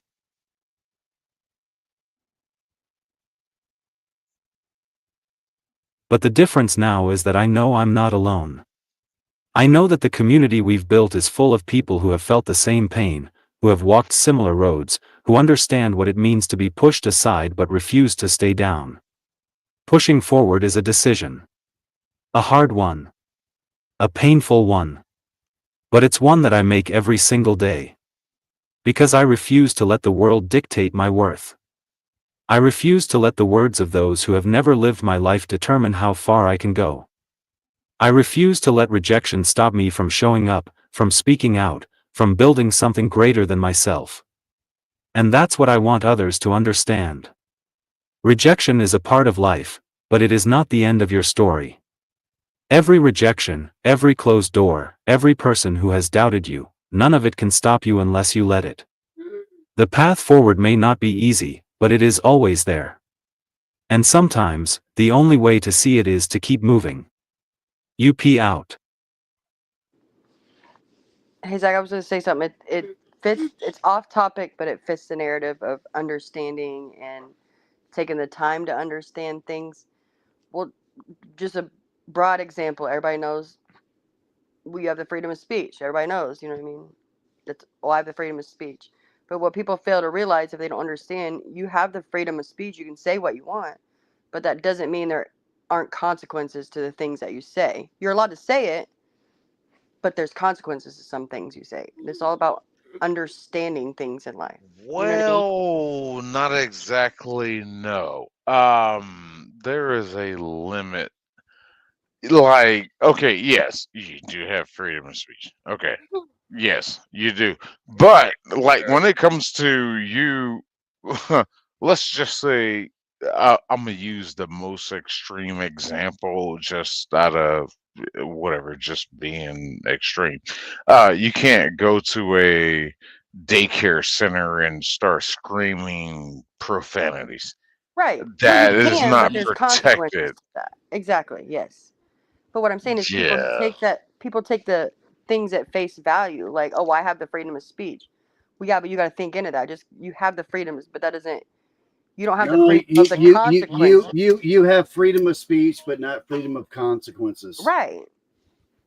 But No. some people just don't take the time to understand things to the fullest. You know what I'm saying? Yeah, yeah, yeah. They just take it at face value. I just only use the freedom of speech thing because it's like something that everybody knows, and it's like there's more to just the freedom of speech aspect of it. And Zach, I have to disagree with you. I have to Mm-mm. actually disagree with you, good sir, because rejection does get easier. It gets so much easier as life goes on.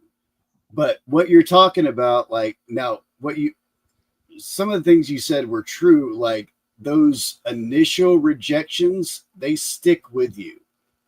And when you remember them, it's like a knife in the heart every damn time. But it gets easier. And like I know like you're gonna agree with me on some point on this, where like someone has done something to you where you've been able to brush it off easier than the last time that it happened. It gets easier. Yeah, it does. The Yeah. 100th rejection letter was a lot easier than the first. But Yeah. I will say I did take that very first rejection letter and frame it. So I always have it. And I always have it as a reminder of what it felt like. Even though it felt awful and I hated it, it's always there. It's always teaching me something. Oh God, yeah. Rejection should keep you pushing forward. Yeah, exactly. There's It's that kick in the, like I more- was telling Sick, you got to Yeah. let it kick you in the butt. You have more people rooting for you than against you, always. And That's I know true. people don't think that, but there's always someone out there that's secretly waiting for you to fail. No matter what you do, there's always that somebody. There are people waiting for you to fail, and there are also people searching you out, waiting for you to come along into their life. Mm-hmm. Oh my God, I really do have the rose-colored glasses tonight, don't I? You're being Like, so wholesome. Yeah, You're like, no, yeah, no. everything's getting better. It's great. No, it is. It is. Like I agree with you. It's like, just funny. It's getting better. Yeah. I think like- we do underestimate how much progress we've made as a society, just in general. And Yeah. things like how we include people. Like, you know, my son and the stuff that he's had to deal with. If this had been 20 years ago, completely different story. Yeah. You know? And go back 20 years past that. Go back 40 Even worse. years. Yeah, exactly. Yeah. To where it would have been like hospital. Right. That's it. 8 years old, hospital. Incurable wing, you know? Yeah. Yeah. Dear God. My See, the- God. If the pain doesn't go away, you just become stronger. And Yeah, it always, like, you gain coping skills and you learn how to. I do deal think it with gets that. easier, but it never stops hurting. Oh yeah, Like, it's always there. especially when it comes from the people closest to you. Yeah. Especially when it comes to the people closest to you. Well, usually the people closest to you truly don't understand the art that is being made or what is being done. Yeah, and then you have to try to make them understand. Yeah, and they don't care because they just want to eat supper. They don't want to talk about that. Mhm. And that's It's where you get to the uncomfortable. trigger discipline, right? Yes. Yep. That's where you got to control that anger on that. Because it's hard. Any final words for tonight? Zach, I think it's hard to not let sadness turn into anger. Then when you become angry, you become bitter, and it takes a strong person not to lash out and treat others poorly. You know what I mean? Like, it's so much easier when you're hurting to try and hurt somebody else so that they hurt too. You know what I mean? Leads That's, to suffering. Yeah. Misery loves company. And it takes a strong person. Yeah, to I do the damn thing. yeah, I can only agree with you. Absolutely. People need to wake the dear God, I almost went to cussing again. People need to wake up. People need to wake up. It sounds more convincing when you say bad words, Sick. I'm just being honest. People need to wake up and understand what's going on in this world. Everybody's not the same. Everybody is not what you want them to be.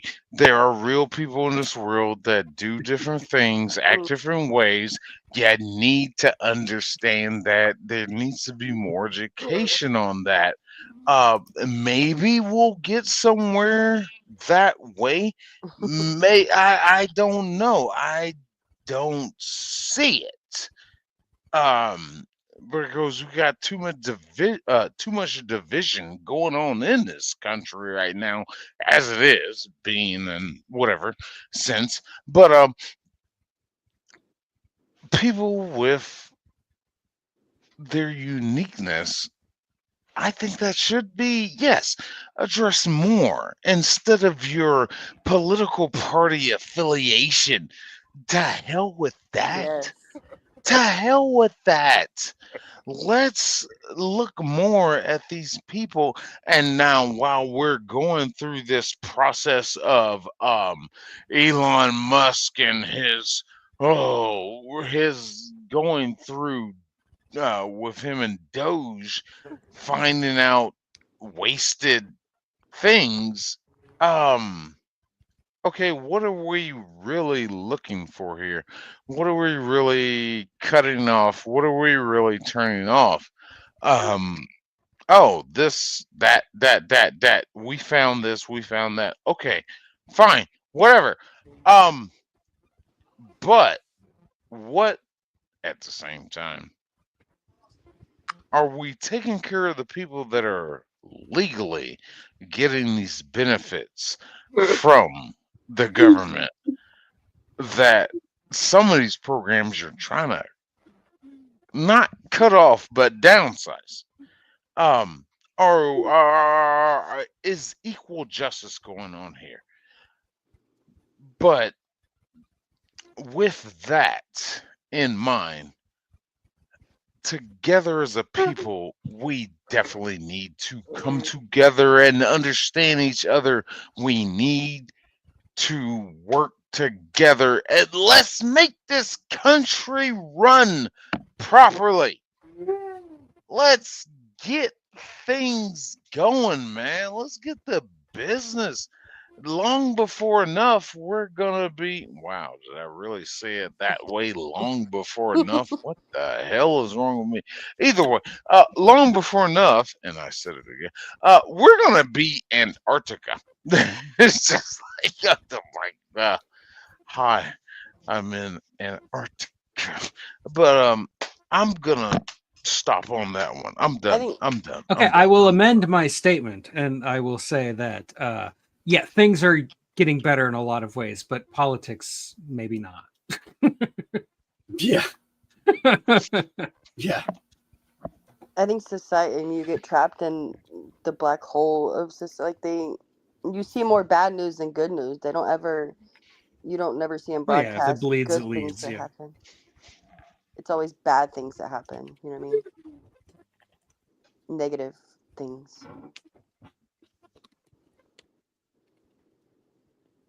Ooh, where did Zach go? Some people just wake up angry all the like. I don't. I used to. I used to wake up angry.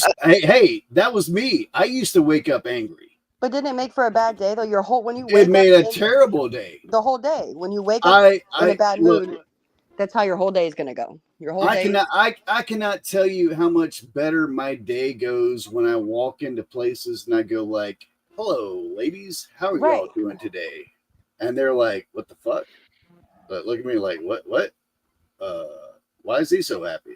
And some days you have like, to literally. fake. Right. Some days I'm not that happy. I'm just, "Hello, ladies, how are y'all doing?" And then but eventually that has built up to where like I've got friendships around this place now where people like me and stuff like that, you know. But I used to be a very, very bitter guy, very bitter. Right, and then when you wake up angry, that just and also sorry for cussing on your stream there, Zach. I just dropped an F-bomb. Sorry about that, buddy. I'm too old to wake up angry. I just wake up tired. But yeah, I used to be a very bitter, jaded guy. Like, I used to be just like that. I used to wake up angry and or life the victim mentality. Like, why me? Why am I going through this? this? It's a self-fulfilling prophecy. But it sets the tone for your whole day. Yeah. And that's what I've always been a big one about. Zach, hey, Zach, before you hit those buttons. Well, you're an angry black. This has been an excellent topic tonight, man. Yes, this has been an excellent topic. And you picked a really good panel for it. And you picked the good guys for it. Yeah. And you got us up here. I'm sorry, madam. I'm just messing with you. I call everybody guys. Yeah. I'm sorry. But it's I've always been big. I gotta about, argue with even Jamie. if whether I've had a good day or a bad day. When I wake up, I like to send good morning messages to my Facebook friends, my YouTube friends, my real life friend. I always try to extend the good mornings. You know what I mean? Just If nobody said it to you, or if you're having a bad day, just know that I want you to have a good morning, and good night. The same thing. Like, don't go to bed bitter and wake up. You know what I mean? I don't know. I'm a weirdo sometimes. No, I mean, yeah, not going to sleep angry is really Yeah, important. I may be the only one that tells them good morning or you're fabulous or just smile. Sometimes just a smile will take, you know what I mean? Yeah, no, It's I like when do. you like in our neighborhood, you see a guy that's always sitting outside. You're having a bad day, but as soon as you drive by that one house every day, that person's going to be out there, and no matter what, they're going to wave at you, and it changes your whole day, and I don't know. I have that when one you guy don't on my see street him, who's always flicking me off. So, when you don't see him, like you wonder about, you know what I mean? Like they just become part of your routine. So tell me how your morning mood sets the mood for the rest of your day. I mean that's just like maybe that's just my belief, like that's what I've became accustomed to, and like I feel like how your attitude is when you wake up. I feel like that sets the tone. Not that you're going to be angry all it, but it just sets the tone for the rest of your day. You can either choose to change that bitterness, and make it a better day, or you can sulk in the, you know what I mean? or try drugs. I mean that too. Maybe some whiskey. You never know. Yeah. I Try know a So guy. you that doesn't work. That doesn't work. Whiskey Whiskey doesn't makes work. you angry. Whiskey doesn't work. There's always something to numb the Whiskey pain. doesn't work. No. That's You that so booger sugar. you you so can you you've can you can never you can only numb it so far until you have to face But what's that's in front of you. but you just said it. You numb it. You numb it. You don't take it away. It's just numbed. so Yeah, you've never driven an 18-wheeler across the country. No, hell no, that scares me. No that's not way. what she's talking about, Buff. I'm No, saying it's you the deal with same some mindset. nonsense. Well, It's you're the talking about same road rage. That's mindset. I think it totally would be a different. Yeah, beautiful thing to see the world, but at the same time, I couldn't deal with the There's nothing to see out here. uneducated. I I couldn't deal mean, with other drivers on a. I'm not a very peoply person. Yeah, hell is other people. Yeah. Yeah, because sadly, common sense isn't so common nowadays. yes. Oh, I'm so glad you said that. I love that quote. Common sense is not so common. It isn't. It is not. It is not. I It's hate even people. it's even worse when they're entitled and they think that what they're saying is entitled. You know what I mean? Like Yes. Yes. Keep it's not a talking. Keep it's not a talking. good time. I don't deal with ignorance and entitlement. It drives me insane. I can't stand. It makes me an angry person. I just want to grab a hold of them and shake them and be like, "Do you realize that you sound so much smarter when you say nothing at all?" Yes, It's like I absolutely. throat punch people in my mind several times a day. I Oh, I say do it in real life. "what the" in my I have mind over and 7 over. pending charges. Have But you ever been I talking to mean, somebody and you say "what the" about 27, 11 times in your mind? Like, are you serious right now? Sometimes the words come out and I don't mean for them to, and it's like, damn. But some and people just see, need to be told that what they're saying isn't right or isn't okay to be saying. and that kind of is like why I cover soft sits. Fucking these people I've noticed as I've been going through this fucking shit of like Okay. I like to do shit on videos about these idiots, but I'm Hmm. seeing more and more and more in my home state, and Right. it is making me absolutely disturbed because I'm gonna be there's a possibility I'm gonna be out here in my vehicle, my personal pickup truck that is insured, registered, everything legit, and I'm gonna get hit by one of these some bitches, and oh, I don't answer the laws. I'm not under the authority of the United States. You're not Hmm. my jurisdiction, kind of shit. And I'm gonna end up pistol whipping you. And it's that authoritarian complex in the sense of you Entitlement. think you're better. Exactly. Hmm. That's the word I was looking for. Entitlement. Um, dear God, these. And it's crazy because, I mean, like, me, I'm a mother, you know, everybody knows I have a shit ton, sorry, Zach, a crap ton of kids. It's like the things that I teach to my kids, Oh, and we then you lost run Zach into these again. adults. He's just and lost it's like, control. He's walked away. these adults don't get it. It's like, you're 40, 50 years old, and I teach my kids to not do the things that you're doing. Like, it's insane. Like, that's like, Yeah. for example, you got this fools are hopping on the internet. Well, I'm a proud felon. Whoever in their right mind is proud to be a felon? Like, are you serious right now? You could be like, hey, I got in some trouble. It sucks. I learned from it. I moved on. But no, the words that came out of your mouth, I'm a proud felon. Are you serious right now? What Like, channels have you been hanging out on, madam? I mean, I'm not. It's just in general. Like, it's sick and disturbing. Like, I don't understand. Like, you're proud of being a POS. Like, come on now. Yeah, there are those people in the world. Look, and it just makes my blood pressure just thinking about it. Like, it makes you just want to, like, these people walk amongst us. You know what I mean? It's sick and sad. And, Yes. Hey, Zach, are you needing to hit that STFU button? sorry, Zach. I'll shut up. You had that look on your face. Because I'll keep ranting. The journey through rejection, pain, and resilience is never an easy one. It's filled with moments of deep loneliness, frustration, and questioning why things happen the way they do. But within all of that struggle, there is still a spark of strength, a reason to keep going, a reason to keep believing that something better is ahead. Life doesn't always give explanations for the hardships endured, but sometimes, the understanding comes later, when the pain turns into wisdom, and the past becomes a tool to help others going through the same battles. Every person watching, every person who has taken the time to listen, comment, and be a part of this community, you are part of something greater. You are part of a movement that stands for more than just prepping.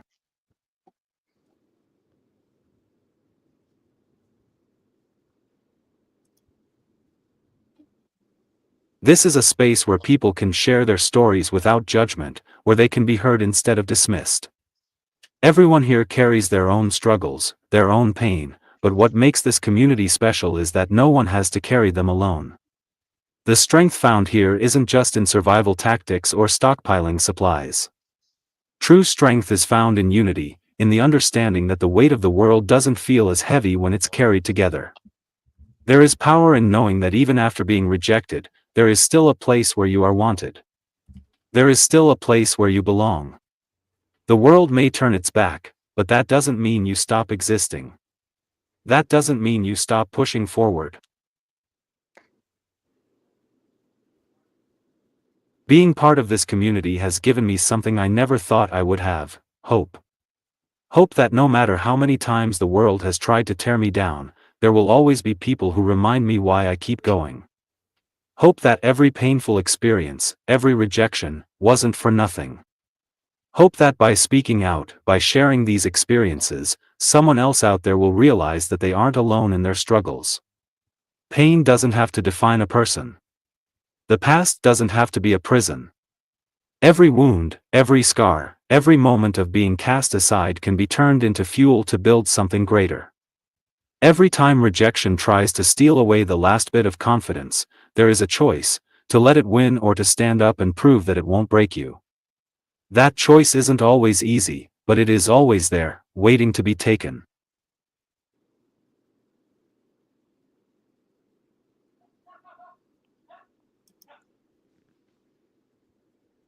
This community has become a light in the darkness, not just for me, but for so many others who have been overlooked and underestimated. It has become a place where people can speak their truth without fear, where they can connect with others who truly understand what it means to struggle, what it means to fight, what it means to keep going when everything tries to hold them back. That is something special. That is something that cannot be taken away. If you've ever felt like you weren't enough, like the world had no place for you, like every attempt to belong only led to more rejection, know that you are not alone. Know that your story matters. Know that there is a reason you are still here, that there is something inside of you that no one can take away. Every moment of survival, every day you push forward, is proof that you are stronger than you think.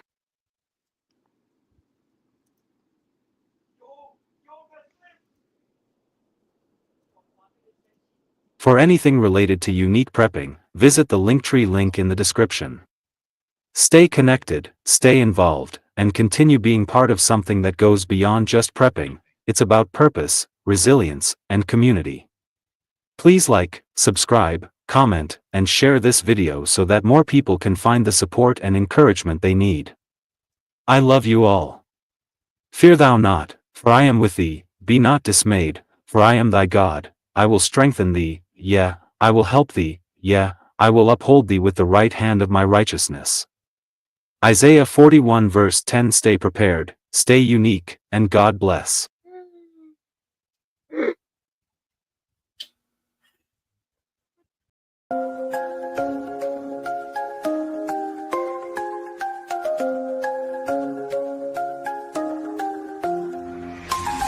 Making moves like a chess piece, always on the grind. In this game called life, gotta sharpen up the mind. Unique prepping, got the vision locked and loaded. Every challenge that arises, I'm determined, I'm devoted. Stay ready for the call and to life's demands, and we'll rise together, we'll take our stance. Unique prepping, it's more than a show. We're building foundations, we're ready to grow. Like, share, comment, let your voice be known. Together we can thrive, we're never alone.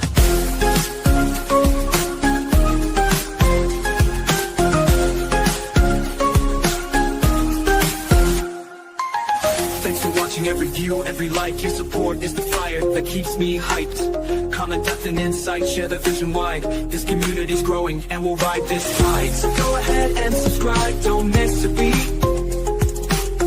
Tune in next time, let's make this complete.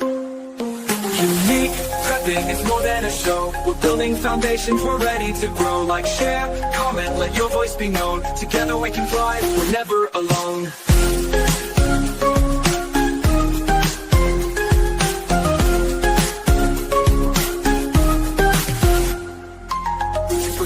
Let that fire ignite. See you next time, let's keep it bright.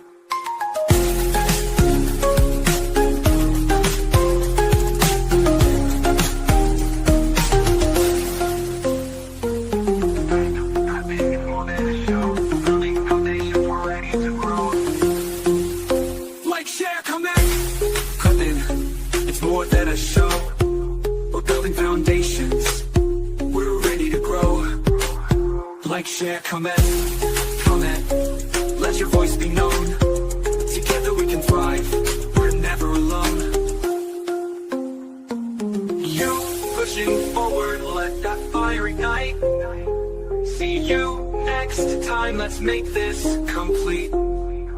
Unique prepping, it's more than a show. We're building foundations, we're ready to grow. Like, share, comment, let your voice be known. Together we can thrive, we're never alone. Never alone. Never alone. Keep pushing forward, let that fire ignite. See you next time, let's keep it bright. Yeah. Let that fire ignite. See you next time, let's keep it bright. Blessed are the peacemakers, for they shall be called the children of God. Matthew 5 verse 9 KJV.